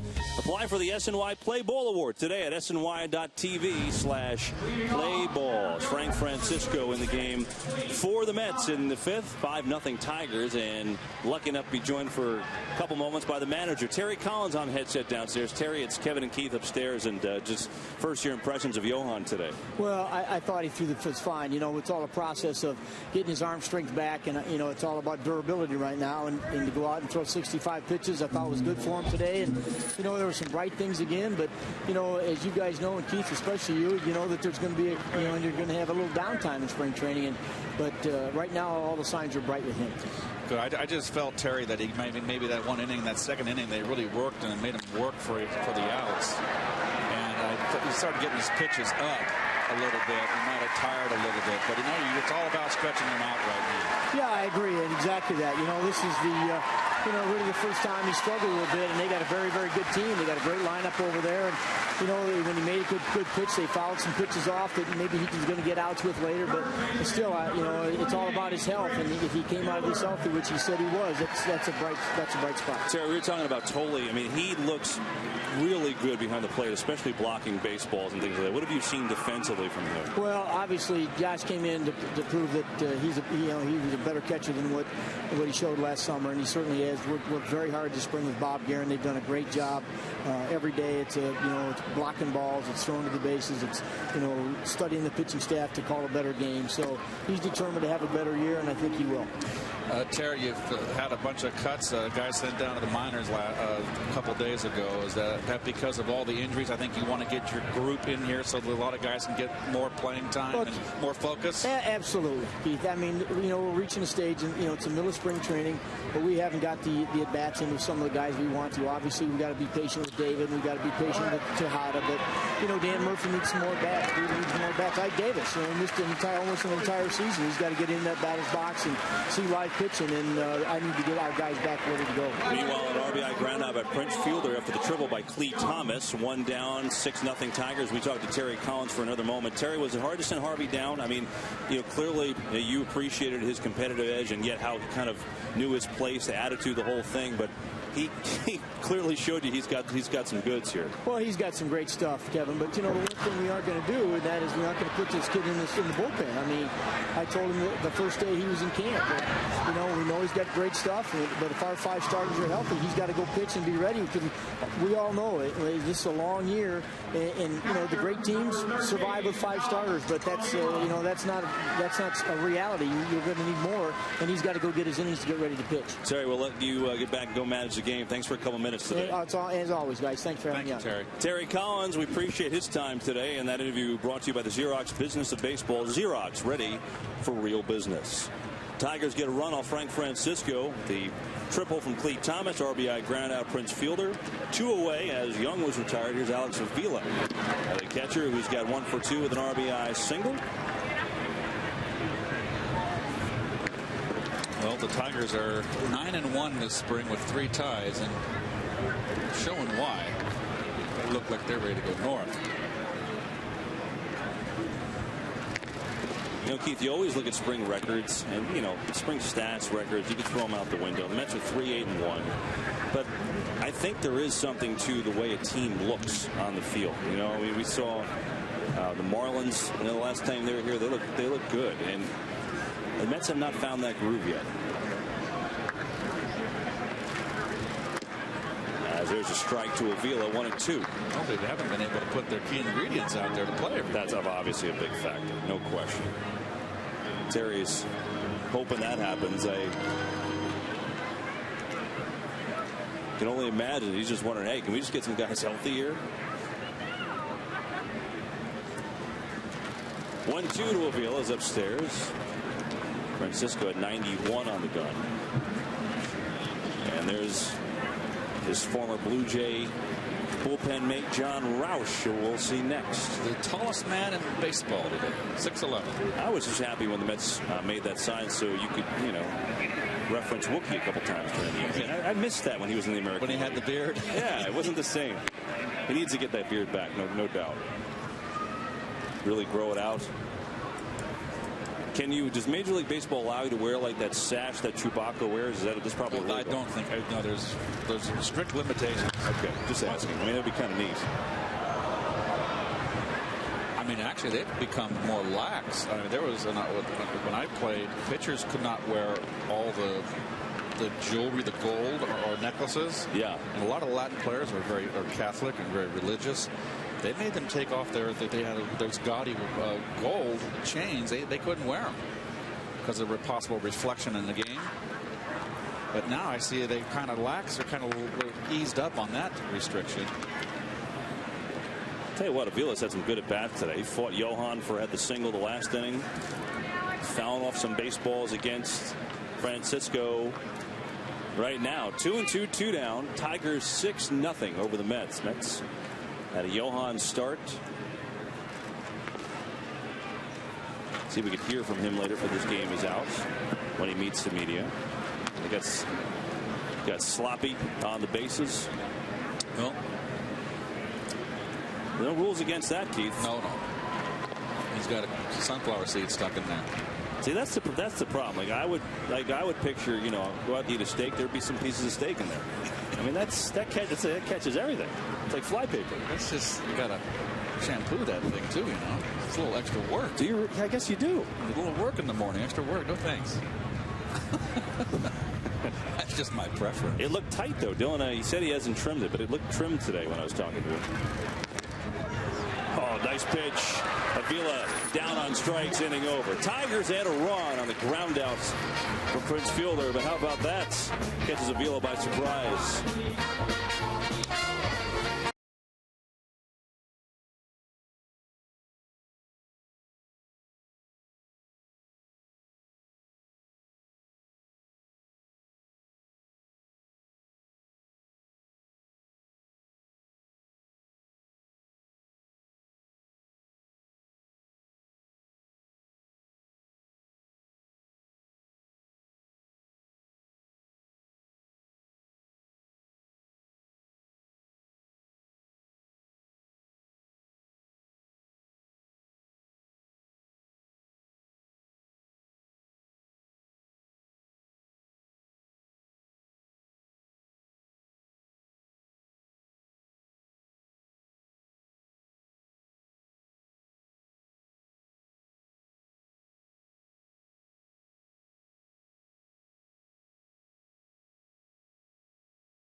The NCAA tournament, plus bring you exclusive Mets player and coach interviews straight from Port St. Lucie. It's on Daily News Live, presented by Citi, part of the New York Sports Local, today at 5, right here on SNY. New pitcher for the Tigers, Luis Marte, replaces Rick Porcello. Marte split time in Double-A and Triple-A last year. Got a little bit of cup of coffee in September with the Tigers. Tore up Double-A.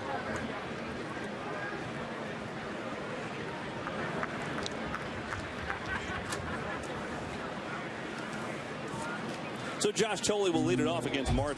Porcello had a good outing in his third time out. 4 innings, no runs, 4 hits, struck out 3, walked 1. Of course, he was in trouble. The Mets kind of helped him out that one inning with the 2 base running mistakes. And then Bay with the strikeout with the bases loaded. That wasn't exactly pretty back in the third. But Porcello finished strong. A couple of flyouts and a strikeout of Josh Satin in the 4th. Now it's Marte, though. Deals a strike to Tolley. Quickly, he's in an 0-2 hole. Beautiful day. Wind has been blowing out to left field all spring. Tolley trying to go that way, but he's going to be retired, 1 down. Now playing center field, number 43, Daniel Field. At first base, number 63, Ryan Streamy. And now catching, number 67, Omir Santos. Designated hitter, number 16, Rob Johnson. It'll be Rob Johnson's turn now.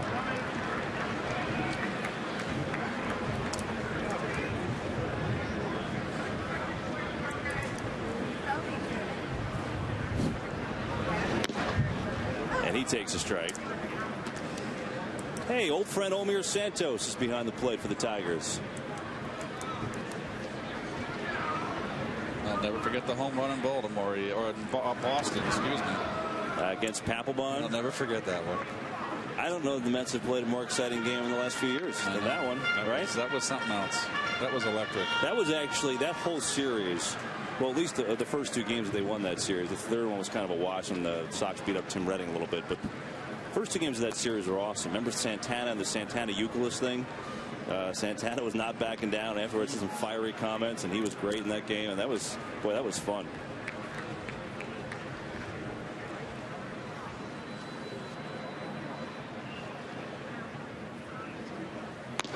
Two-one to Johnson. He does not go around.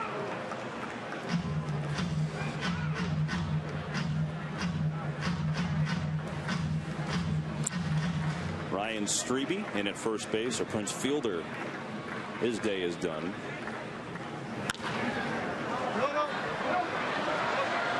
Prince made the trip. Had an RBI out of it, also had a walk. Scored a run.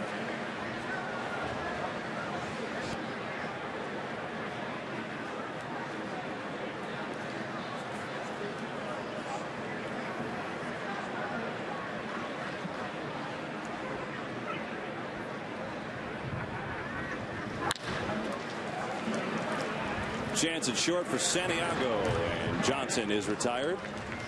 Well, we talked about it. We got to show it, right? Back in Boston. Santos. The stunner. Goodbye. Oh, look at the reaction. It's so great, that reaction. They reviewed it. He waited. They came out. Yeah, hit right here. And it was over that line.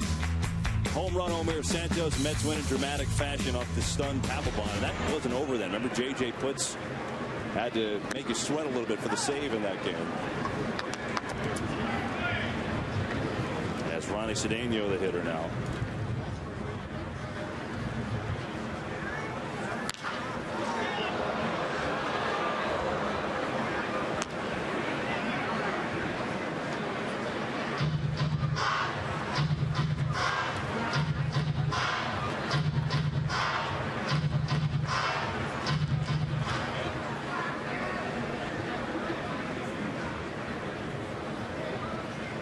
To Cedeno.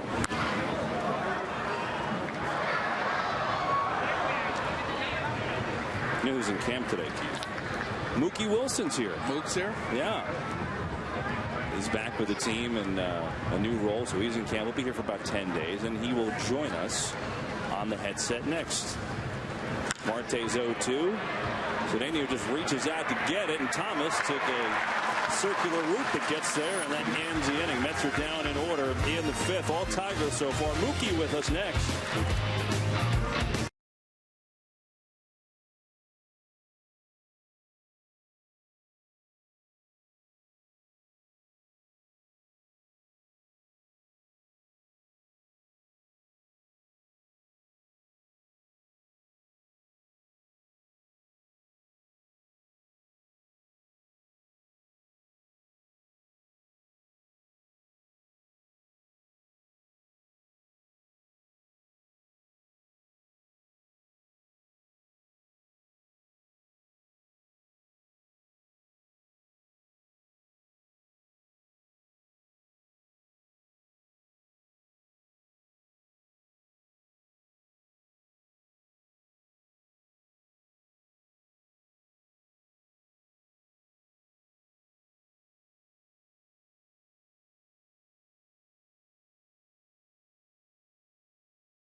Get a one-of-a-kind look at Mets spring training with the latest news from Port St. Lucie. Insider info, exclusive interviews, behind-the-scenes video. Mets blog presented by Verizon and featured on SNY.TV, your online home of all things New York sports. We welcome you back to Digital Domain Park. Top 6, John Roush is on the pitch for the Mets. Well, one of the big acquisitions to bolster the bullpen. As we look at Roush, and Andy Dirks greets him with a leadoff single. So Dirks is 2 for 3 with a couple of base hits. And now joining us from the Met dugout is Mookie Wilson, brought to you by the Xerox Business of Baseball. Xerox, ready for real business. Mookie, it's Kevin and Keith upstairs, and it's great to see you back here in camp. How's everything going? Oh, everything's going fine. It's good to be down here. Mookie, how long are you going to be down, and what are your specifics? Are you going to work with anybody in particular, or any particular aspect of the game that you're going to focus on? Well, I'm going to be down here for about 10 days, and as far as on-the-field activities, I'm just going to be here to assist where I'm needed. So there's no particular assignment that I have, but it's whatever, throwing BP, working with outfielders, or wherever they're short need a coach, that's what I'll be doing. You know, Mookie, you look at this Mets team right now. Andres Torres is a starting center fielder, and he's a true center fielder. But after that, they don't have, a guy that can really flat out go in center field. I mean, Scott Harrison's hurt right now, and his natural position is in center field. How do you help other guys, whether it be Adam Lowen or Mike Baxter or anyone like that, to try and, cover that position? Obviously not an easy position, but an important one defensively. Well, I don't know what you can do. You have to look around and see what your personnel is and try to put the best player you can out there. Torres is definitely a true center fielder. When you get past that, I think the other guys that are true center fielders are guys that's going to be probably in the minor leagues. So that opens the door for Scott Harrison, a Baxter if he's there, and maybe some of the other new guys that are here. But I don't quite know what the team's plans are. But they have some flexibility there. It doesn't matter which they want to go. Meanwhile, Worth has a double off John Roush, and Francisco and Roush have had their troubles thus far for the spring in the Mets. Tigers have second and third, nobody out. And so they've got a rally going, already up 6-0. We talked to Mookie Wilson. Mookie, talked to you. You were kind enough to call into SNY on the passing of Gary Carter, and you're losing your former teammate and friend. And just for you, what was it like to lose a guy who you shared all these great memories with, and of course a good friend of yours? And what are the thoughts you have of him and his family? Well, as I told everyone, and I've been asked this, many times, as other teammates have been, it was like losing a family member because we were a very close-knit group of guys, and that's something that you never, ever lose, no matter how long you've been away or separated. And for that, it was just, it was a family member. Our wives were very close. Our kids weren't as close because there was a big difference between our kids and his kids and mine. But we became very close. We had a lot of things in common, and we ended up working together here in the Mets organization. So it was very tough. It's an adjustment for all of us. Well, Mookie, listen, it's great to have you back here, and we will be seeing you on the field and on the backfields as well for the next couple of weeks. Thanks for the time. Yeah, thank you for having me. I'll be anywhere, no doubt. All right. Mookie be all over the place, just running around, showing that speed like he always has, and back in Mets camp, good to see him. Meanwhile, Mets have the infield in. Tigers already up 6, second and third. One down, Santiago at the plate against John Roush.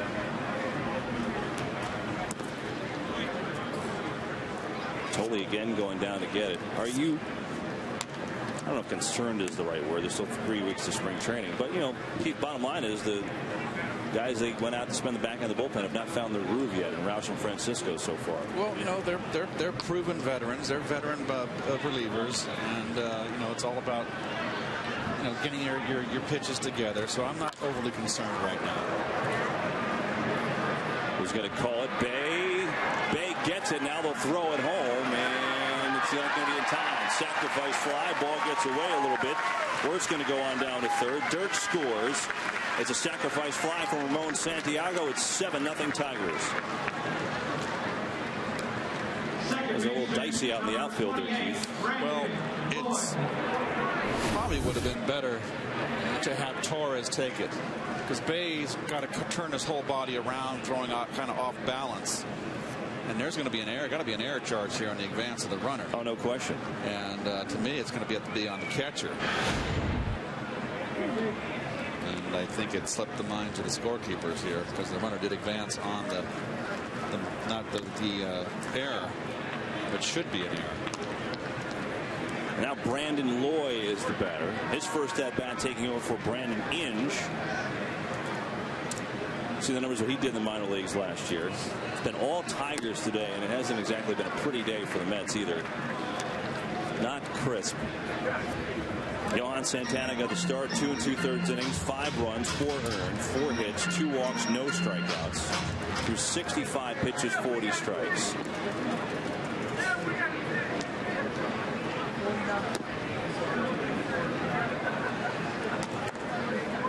Good to see the third member of that revamped pen, Ramon Ramirez, came over in the trade with the Giants for Pregame.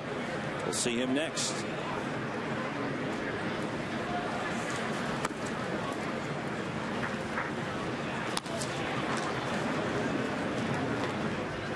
The old double flap helmet. Thank goodness I didn't have to wear those. Well, look at it this way. Very alert by Mike Nickius down there. At least it's not the great Gazoo helmet. Could be worse. Remember that? Yes, I do. David wore the helmet in Colorado, and he did not like that. He even had the Gazoo picture in the locker. Yes. After Gary was the one that called it the great Gazoo. Gary was right on top of it. That was perfect.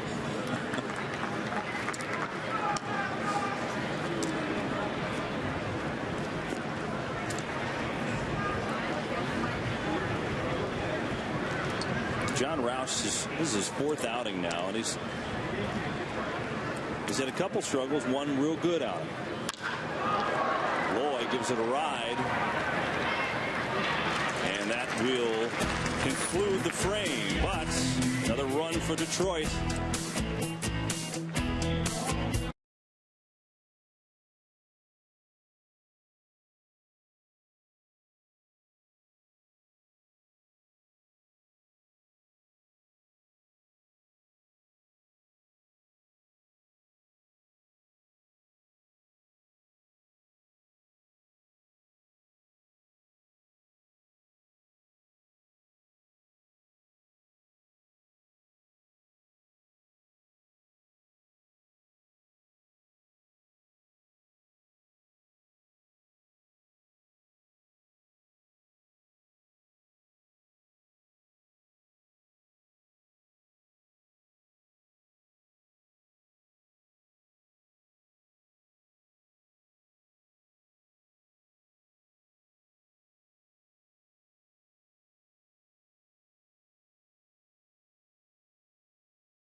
Shots from Mike Barron.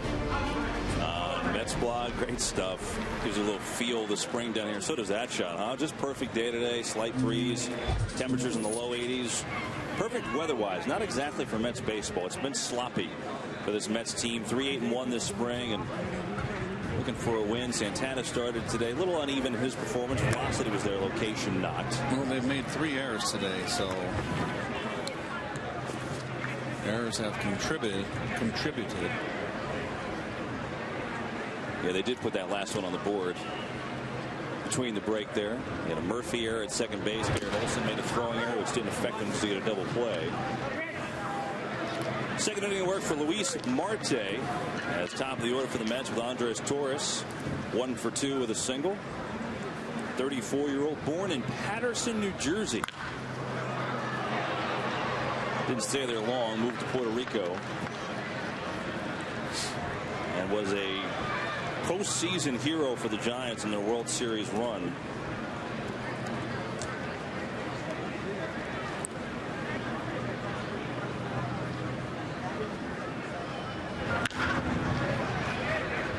Oh boy.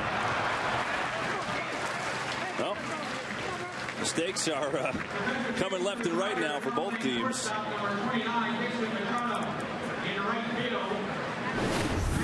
Just a misplay here. No need to field that ball on the run, and again got caught with the in-between hop. That was Dixon Machado at shortstop. Error on him. You know, the Tigers have 4 players wearing number 29 here today. Don't see that often, except maybe in a spring football game. So, yeah, errors on Machado. And here's Murphy.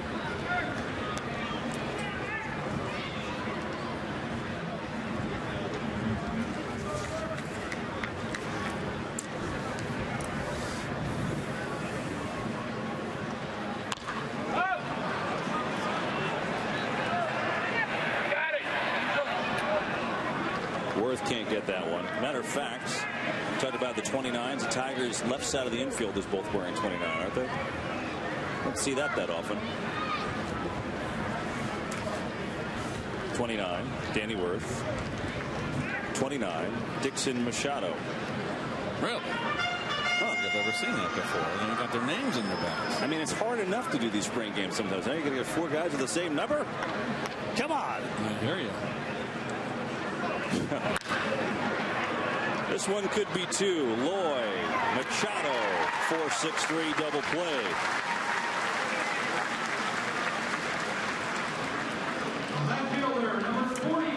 Get up to the minute news straight from the NCAA tournament, plus an inside look at the Mets and Yanks. Live reports from their camps in the wheelhouse, presented by Pepsi, part of the New York Sports Local. Today at 5:30. My man B. Cuss, Brian Custer, only on SNY. Jason Bay with 2 down, bases empty, 0 for 2. Struck out with the bases loaded last time. Chased one out of the zone. Takes strike 1. Marte's got a nice little fastball. Locates well.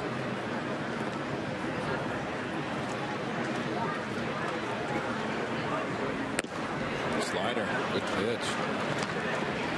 He's quickly ahead. 0-2. Take a look at that one.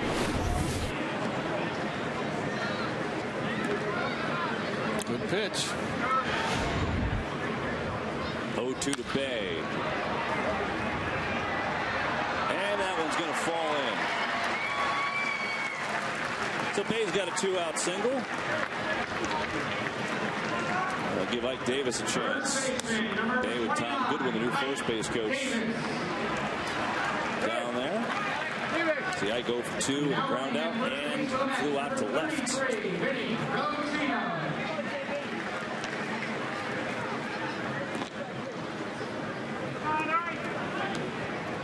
Vinny Rottino now comes on.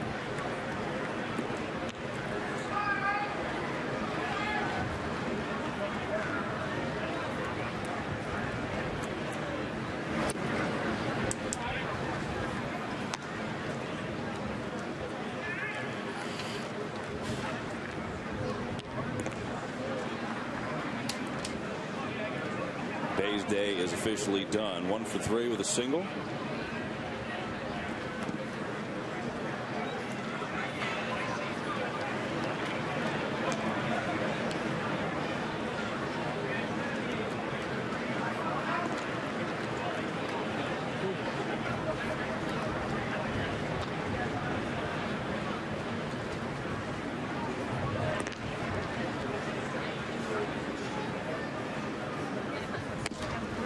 There's a strike.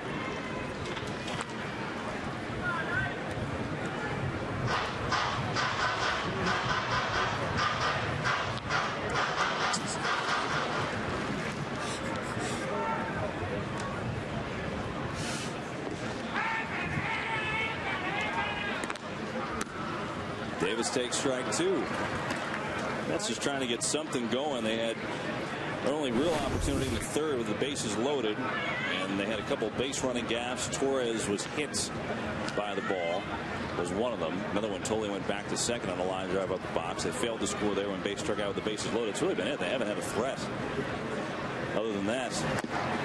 Davis takes on the outside corner with a fastball, and he's down. So are the Mets. We're through 6. Mets getting shut out. Marte looking sharp. 7-0 Tigers.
Mets return to Port St. Lucie to continue their spring training schedule. They host an exhibition game against the Nationals here at Digital Domain Park. Mets Nats presented by Citi, Tuesday at 6 only on SNY.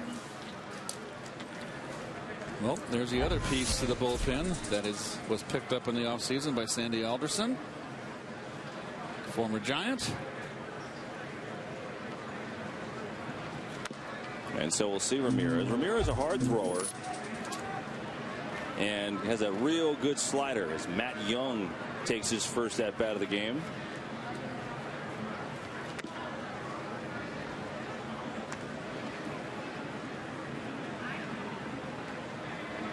Ramirez, part of that trade that Angel Pagan to San Francisco at the winter meetings, has brought back Andres Torres and Ramirez. But Ramirez was really the centerpiece of the deal. This is a guy that, they wanted. And he's got good numbers. Take a look at his motion, Keith. Pretty straight up and down, big stride home. He's not a big guy, 5'11", listed at 198. Well, the Giants felt the need for offense, and that was their problem last year. Of course, they lost Buster Posey, that horrible injury that he had to his knee. He really didn't hit last year at all.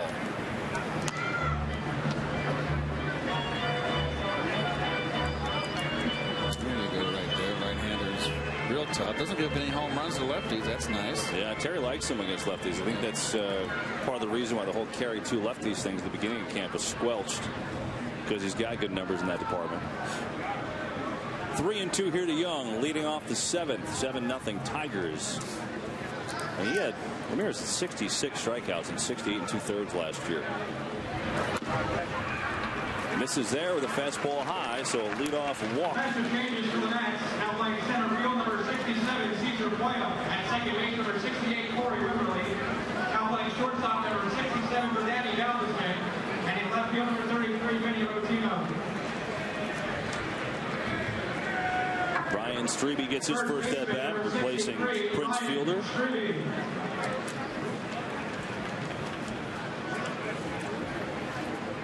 How do you use the highlighters in the spring games? You should just highlight every new player that comes in. That'll be a total disaster. That's just too much work. That is a lot of work.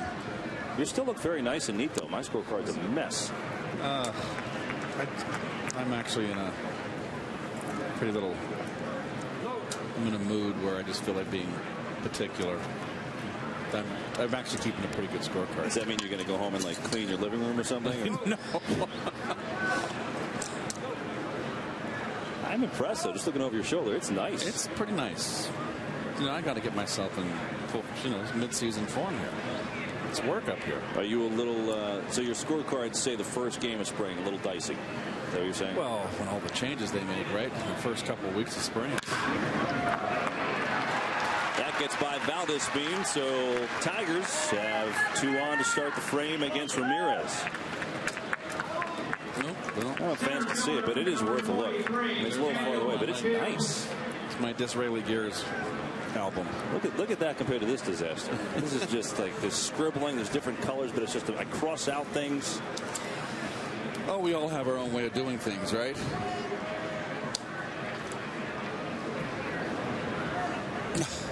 Try to take lessons from watching Gary, because he's very meticulous with it, obviously, and neat, and keeps all his scorecards in order.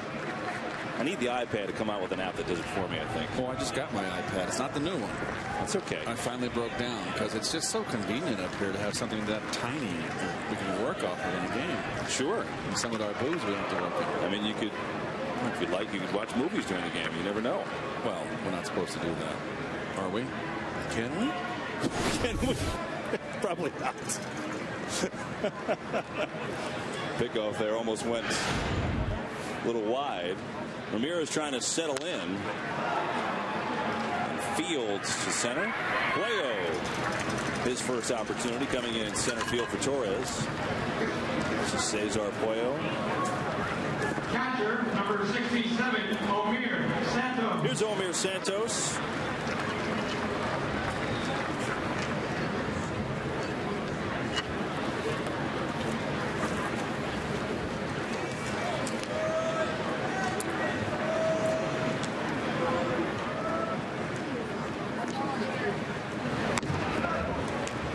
Upstairs with the fastball.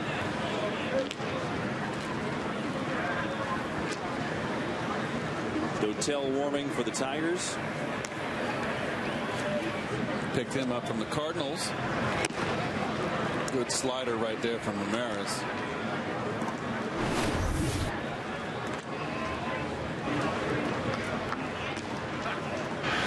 Meanwhile, for the Mets, looks like Josh Edgin is warming up down there. That's going to be interesting to see him. Santos the other way.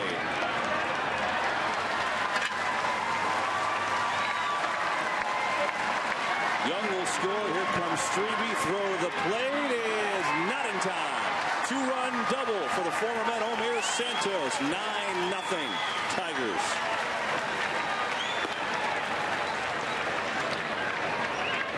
Well, he looked bad on the slider prior, and he got one away and went the other way with it. That was a fastball away. For some reason, Strebe held up at third base. He should have been standing up. Watch the back runner, Strebe, grounding second right now. I don't know what he's. Does he get any help from Lamont? He's kind of lost his stride there. Gene Lamont's been third base coach for years. He's followed one of good friends with the manager, Jim Leland. He's followed him everywhere he's gone. Former Pirates and White Sox managers. He and Leland have been 48 years in professional baseball. That's quite a life in the game. Well, the big bullpen today, the big three, have been touched up. Yeah, they have. Eric Patterson bats against Ramirez now, so just one out. That is why I never liked wearing gloves right there. You see how he swung and he lost his grip? Yeah. That's why I never liked wearing gloves. It never happens when you have your hand on it. Watch his back, top hand. I believe it was top hand. Yep. That's not good. You're not going to get very many results if that happens. Isn't that why guys wear gloves, to avoid that? No, they wear gloves so they don't get bees in their hands. I don't know. Gotcha. I put the pine tar. That was enough for you. It just, when you put your hand on the bat, you had a firm grip. But no matter how tight you got a glove, there always was a little bit of movement in there, and I never liked it. So when it was cold, I'd strike 3 right there. When it was cold, I just had to basically, I hate to say it, I had to buck up. You get jammed, you get jammed. You're not going to. It's not like you're in batting practice where you're going to hit within the next 5 seconds and you got bees in your hands. You got to go through the whole order again before you hit. And by that time, your hands are fine. It also made you concentrate more. I felt that you really wanted to focus on getting a good wood on the bat, a ball in the wood, the barrel of the bat. Because no matter how cold it is, when you hit it on the screws, it doesn't hurt. Yeah. So it always made me focus more in cold weather. That's interesting.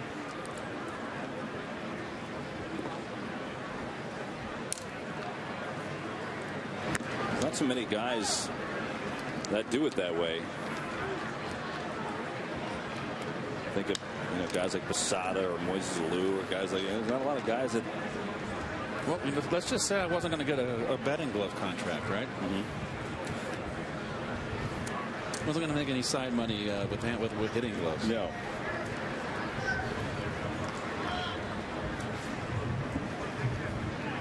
See Santos at second as Ramirez paid a little attention to him. Danny Worth has a single in 3 trips. It's all Tigers, 9-0.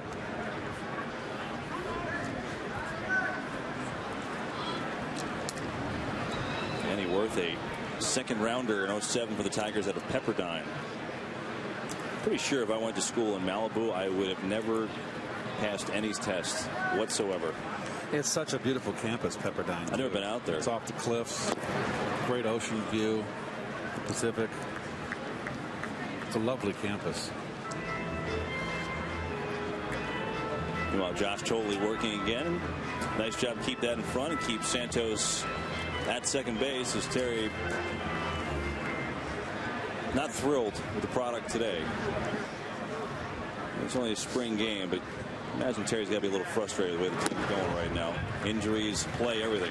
Ramirez comes back to strike out Worth and end the inning, even though the Tigers and a couple more.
Tonight at 10:30, get continued coverage of today's Mets-Tigers Grapefruit League matchup, plus the NCAA tournament interviews, highlights, recaps of everything New York sports. Geico Sports Night tonight, starting at 10:30, only on SNY. We've got the 38-year-old Octavio Dotel on to pitch for the Tigers here in the home seventh, facing Lucas Duda.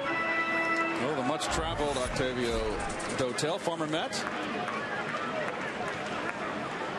And still bringing it, too. You know, I mean, this is a guy that had a great postseason for Tony La Russa last year. I mean, felt like he was in every game. Watching last year what he did. And hit a couple saves down the stretch for La Russa.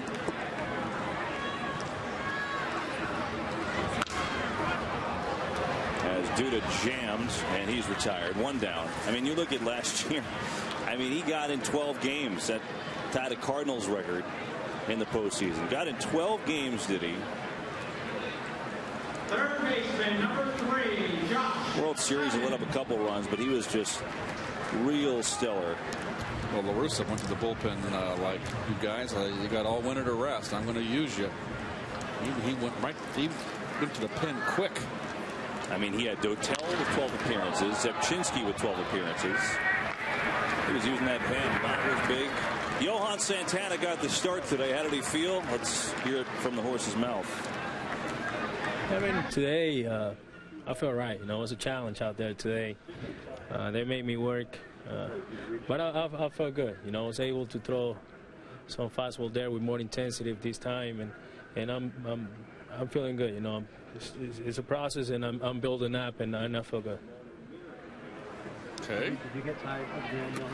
No, I was fine. I was just trying to adjust into the mound. You know, I was landing on my heel, trying to flatten a little bit, so a bit more comfortable. But at the same time, you know, I was competing out there, and these guys are swinging and challenging me, and I was trying to make some adjustments. But you know, I was fine. And then today is the first time in a long time, you know, that I go over 60 pitches, and that's what we were going to work on today, and then it was all right. Well, I think you could tell two things out of that sound. A, Johan, health-wise, shoulder feels okay. B, yeah, you could tell getting up to that pitch count, Keith, was a challenging thing, and it's something that he, you know, didn't know how he'd react. He kind of felt that listening to that there. Rome wasn't built in a day. He No. knows it's going to be bits and bits for Johan. Hey, you'll take the fact that he feels healthy and he's making his third start at this point. You'll take it all day if you're Terry Collins, and you know, just had a little occasion, maybe got a little tired out there. But you heard about his fastball. There was an uptick in the fastball today. I mean, he hit 92 on the gun. Velocity was a little bit up. High 80s. He hit 90 a bunch. 3-1 to Tolle, who stays alive. Keith, do you think that there's any of that in it too? You know, he's like, all right, you know, third start, maybe I'll try and give my fastball a little bit more giddy up, and you think that happens a little bit? Well, one thing is competitive spirit. You remember the one at bat against Fielder when the bases were loaded. He didn't turn the double play, and the bases weren't loaded. Fielder got a walk, but he really turned it on. Oh, nice play. How about Machado and then Strebe with the scoop? I didn't think he had a shot on Tolle. Little 360. Well done, Tigers. Been their day.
Top of the 8th from Port St. Lucie. Cloudy, a little rain coming down, but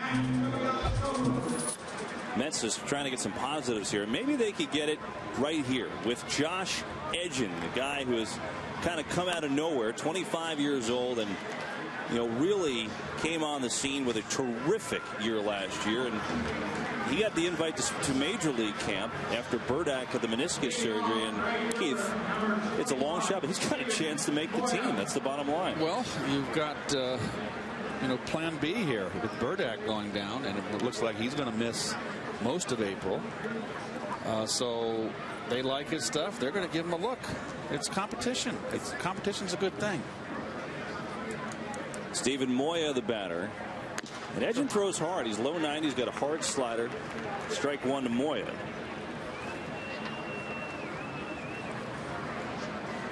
Doing so in the rain that's coming down right now. I was talking to him today, and I asked him how he got the call about getting to Major League camp. And he said, well, I was on a bus ride, and the phone rang. I was kind of sleeping. Phone rang and woke me up, and I didn't know the number. And I answered it, and that's minor league director John Miller was on the phone. I said after that, I saved that number on my phone. That's a good one to have. No fooling. That's the old saying, only a phone call away when you're in AAA. Literally. Well, Josh is, I guess in some sense is not a prospect just because of his age. He's 25 years old, and was really obscure until last year when he came on the scene and dominated in Savannah, and then even in St. Lucie was great too. As he takes something off, and he gets Moya down on strikes. Well, trying to impress here. He's very stocky, big legs. Working from the stretch. Right up and down. Big stride home. Stiff-legged. Nice follow-through. He's an old country hardballer, isn't he? Guy that actually started out his college career at Ohio State, spent 2 years there, and then wanted a chance to start because he felt that was a way to get people to notice him, and so he transferred to Francis Marion University. It's in South Carolina. It was a D2 school. Down to third, and nicely done. Low on at first. It was Rotino at third, and there's two away. Second baseman, number 28, Brandon Lloyd. When you look at Edgin combined last year in the minors, this is with Savannah and St. Lucie. He was 3-1 with a 1.5 ERA, 76 strikeouts in 66 innings. And I think you got to, if you're the Mets, certainly Garrett Olson pitched today and pitched a nice inning. Got the double play, the ground ball, which you like to see. I don't think you could take any other account into play here except for performance. And if he got the call to Major League camp, he's got a shot. Interesting backstories to this race. Chuck James coming off still battling back from a couple years ago, a horrific shoulder surgery. He's in the mix. Chuck James is a very promising left-hander when he came up. Very hard thrower.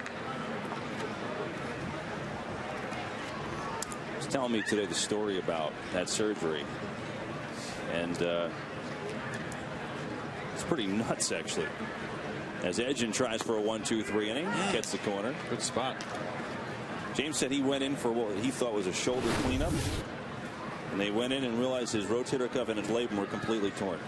Came out 4.5 hours later with 12 anchors in his bone to put the labrum back to the bone. I mean, a mess. You're going to have one of those. Oh, nice pitch. Very impressive inning. Josh Edgin, 1-2-3 with 2 strikeouts. Nicely done. That'll open some eyes.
Tigers today over the Mets at Digital Domain Park, 9-0. Brian Villarreal is now in for the Tigers. 24-year-old signed as a free agent out of Venezuela back in 05. Pitched in the International League with Toledo and did get some time with the Tigers last year. Matter of fact, 16 innings, pitched to a 6.75 ERA, 1-1, so had his debut last season.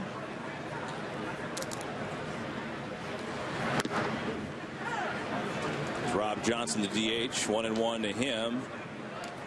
Meanwhile, downstairs from the Mets dugout, we welcome in our next guest. It's Josh Edgin, who just had a terrific inning, couple strikeouts. And Josh, it's Kevin and Keith upstairs in the booth. Hey, how are you doing today? Not too bad. How about yourself? I'm doing just fine. You know, when you were on the mound, just reminiscing the story of what you told me today when we were talking about, getting that big phone call. I mean, can you just reminisce, though, for the fans and go back and you get the call to come to big league camp? I mean, just how big of a surprise was that for you to get that call and really have a chance to make this club now? Well, as I said earlier, I was sleeping on the bus there, and a phone call came in, numbers I didn't know, and got on the phone. It was John Miller, and just said, "Hey, you're going to send you to big league camp and do your best up there."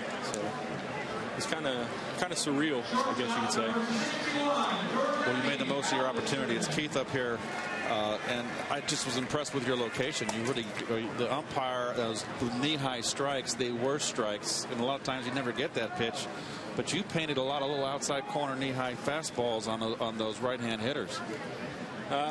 Yeah, I was just trying to hit a spot. I had the guy 1-2 there, so I wasn't trying to make it too good of a pitch. I just wanted to get it outside it just a bit, but I mean, hey, that's where I wanted it. So we talked to Josh Edgin, who's got a chance to make this club with the injury to Tim Burdick. Josh, what did Terry Collins tell you when you came over and got to the big league side?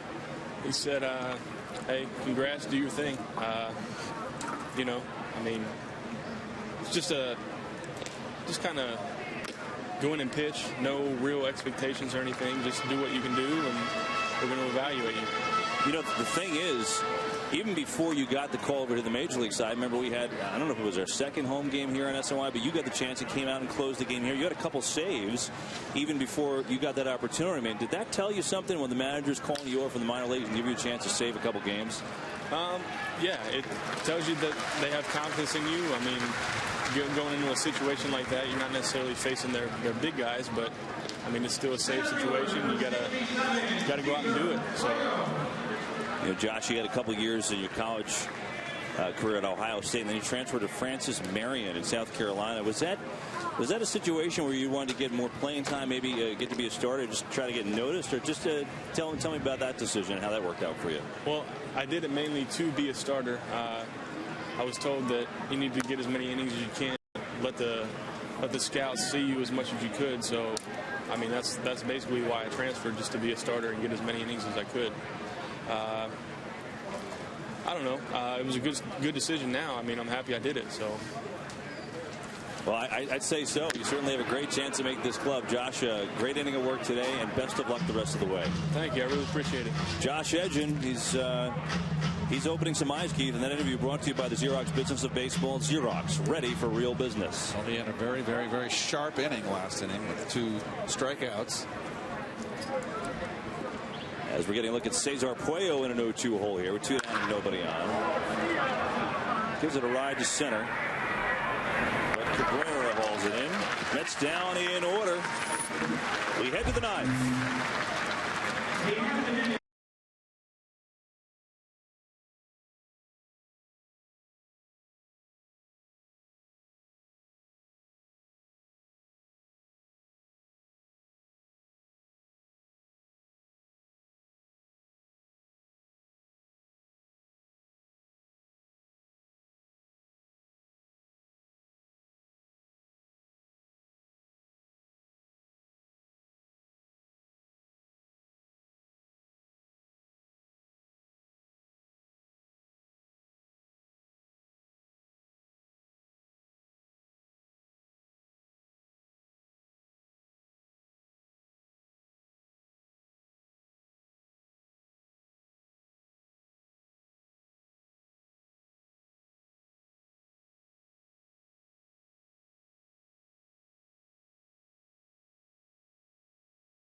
Bring the family to Citi Field with the Mets Power Pack for just $22. Your ticket includes a hot dog or burger, fries, and a soft drink. Visit Mets.com now for your Power Pack tickets.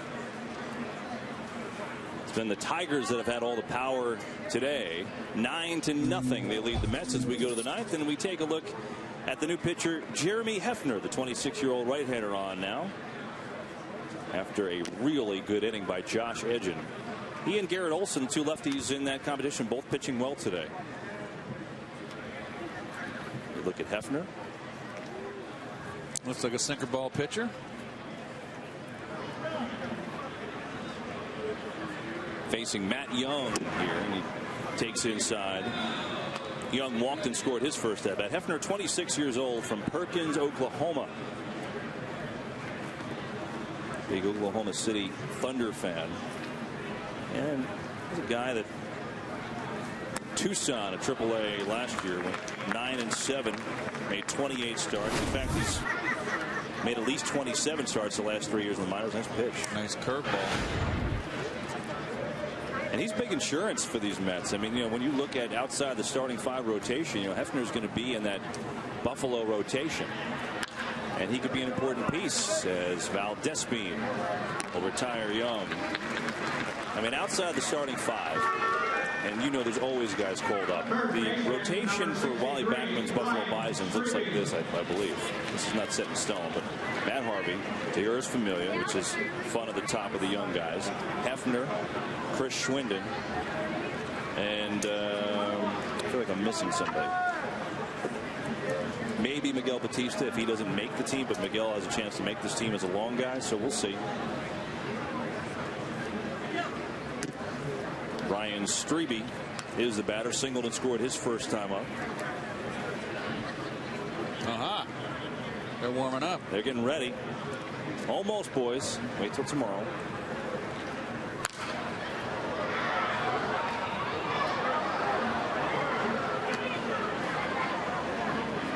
Hefner was actually originally drafted by the Mets, the 46th round back in 2004. And then again, he was drafted in the 48th round of 2005, but he didn't sign with them either time.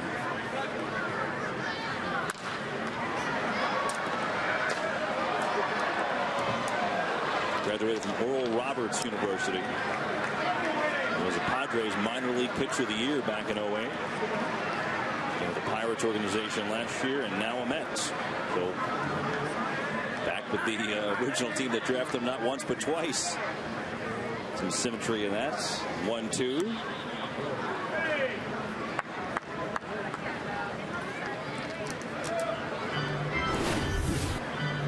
He's got a big curveball, that's for sure.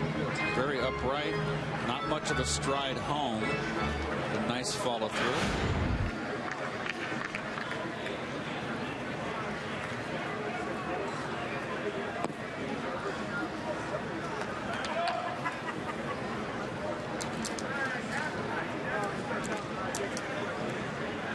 Got that, likes to throw that four-seamer in tight spots too.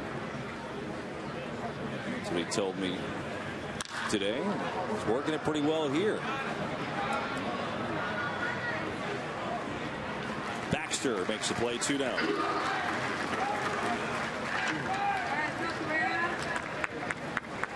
Center fielder, number 43, Daniel Fields.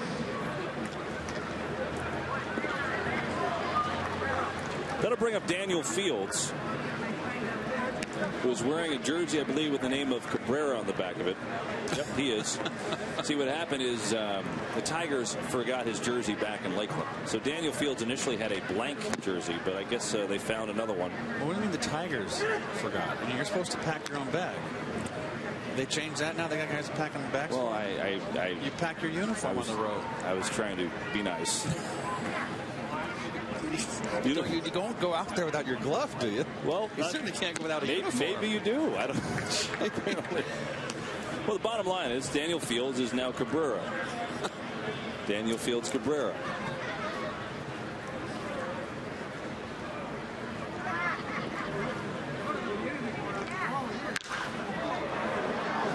Misses one the other way. It goes foul. Well, we had I can't remember who it was with the minor league on the Cardinals earlier in spring training who had the logo-less helmet. Looked like he just went down to the sporting goods store and had the red helmet. And had stickers, I guess.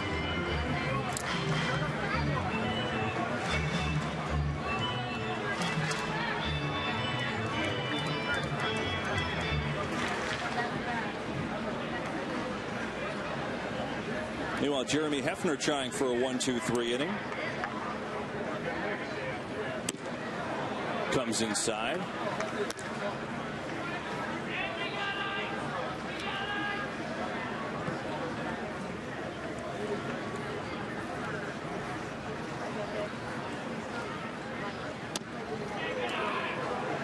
Fields being patient, and he works the count full.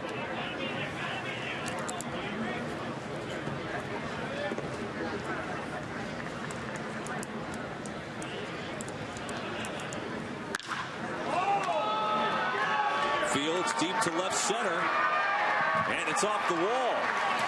So Daniel Fields Cabrera has himself a double. Well, the wind's kind of died at Chad. They're playing ultra shallow here. Look at the center fielder top of your screen.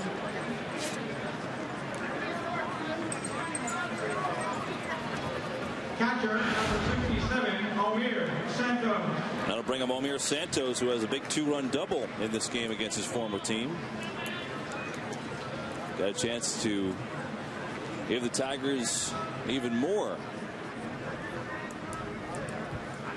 Big inning for Detroit came back in the third. Johan Santana in his third start, third inning of work, had some trouble. And a 1-out walk and then a single. Eventually the bases were loaded up. Delman Young with a 2-run single, and that did it for Santana after he walked fielder to load the bags. Valdespin fires it over to first, and the inning's over. Oh, nicely done. Mets last chance.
New York Mets baseball on SNY, brought to you by Citi. By Time Warner Cable. Enjoy all the things you love better. TV, internet, and home phone from Time Warner Cable. By Ford. And by GoPro, the world's most versatile camera. Be a hero, GoPro. Bottom 9 from Digital Domain Park. 9-0 Tigers in front of the Mets. Chris Buchek, former #1 pick from the Angels. Now try and finish up for Detroit. 33 years old. He broke camp with the Angels back in 2007. Last guy in their bullpen. He's had a couple seasons with them.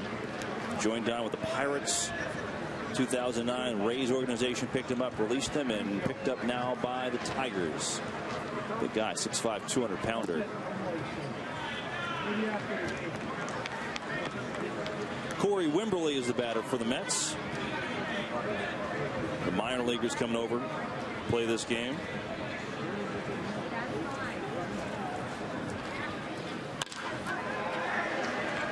Wimberly punches one to second, and there's one down.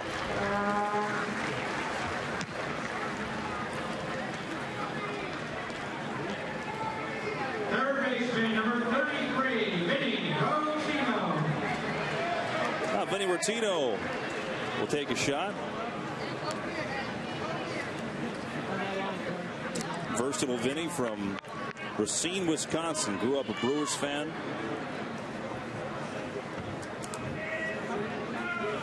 On a minor league deal with the Mets back in November. First pitch swinging, first pitch hitting.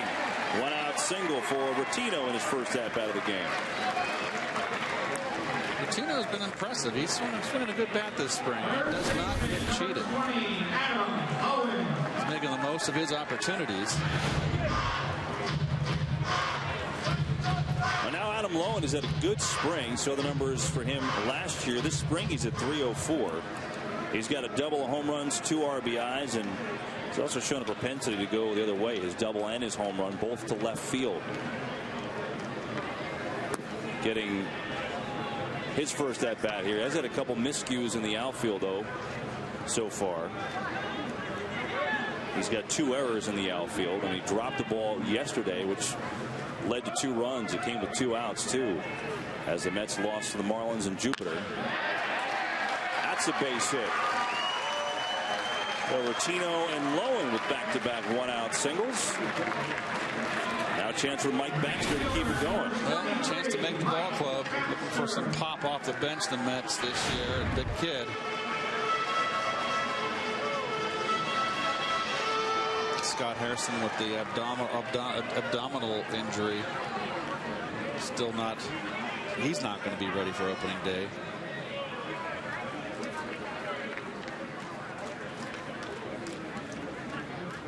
Now Baxter's opportunity. Mike from Whitestone battling with Adam Lowen. Really, at least it looks right now, for that final spot on the bench. That lefty outfielder.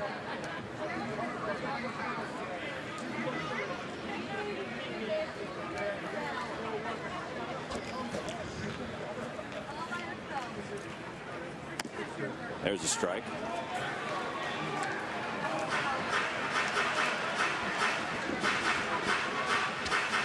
Mike's 27 years old. Claimed off waivers, you remember, last summer from the Padres. Then came over to the Mets and got in 22 games last year, but he chases here and he goes down swinging. First strikeout for Buchek. Mets down to their final out. Well, good.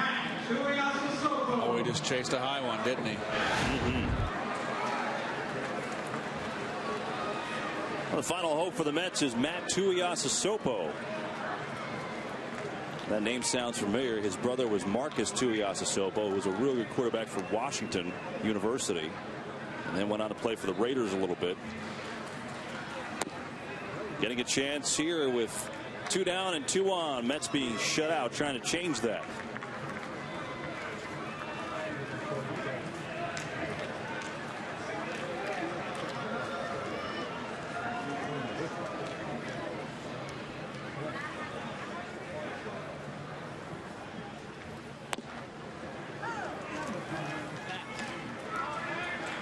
Matter of fact, Matt's, not only his brother Marcus played, but his dad Manu played 3 seasons in the NFL, played for the Seahawks too. He's got football genes. This one is short, it should do it. And the Mets are shut out here in Port St. Lucie. sloppy game for Terry Collins' bunch, one he can't be happy about, even if it is spring training. Base running mistakes, errors, 3 of them to be exact. Did get some good pitching out of their pen to the Mets late in this one, so that's one to hang their hat on. Johan Santana, healthy in his 3rd spring start. Had some ups and downs, but came through it okay, and that's another real good effort here in this one. We'll wrap it up when we come back. Tigers take the Mets 9-0 today.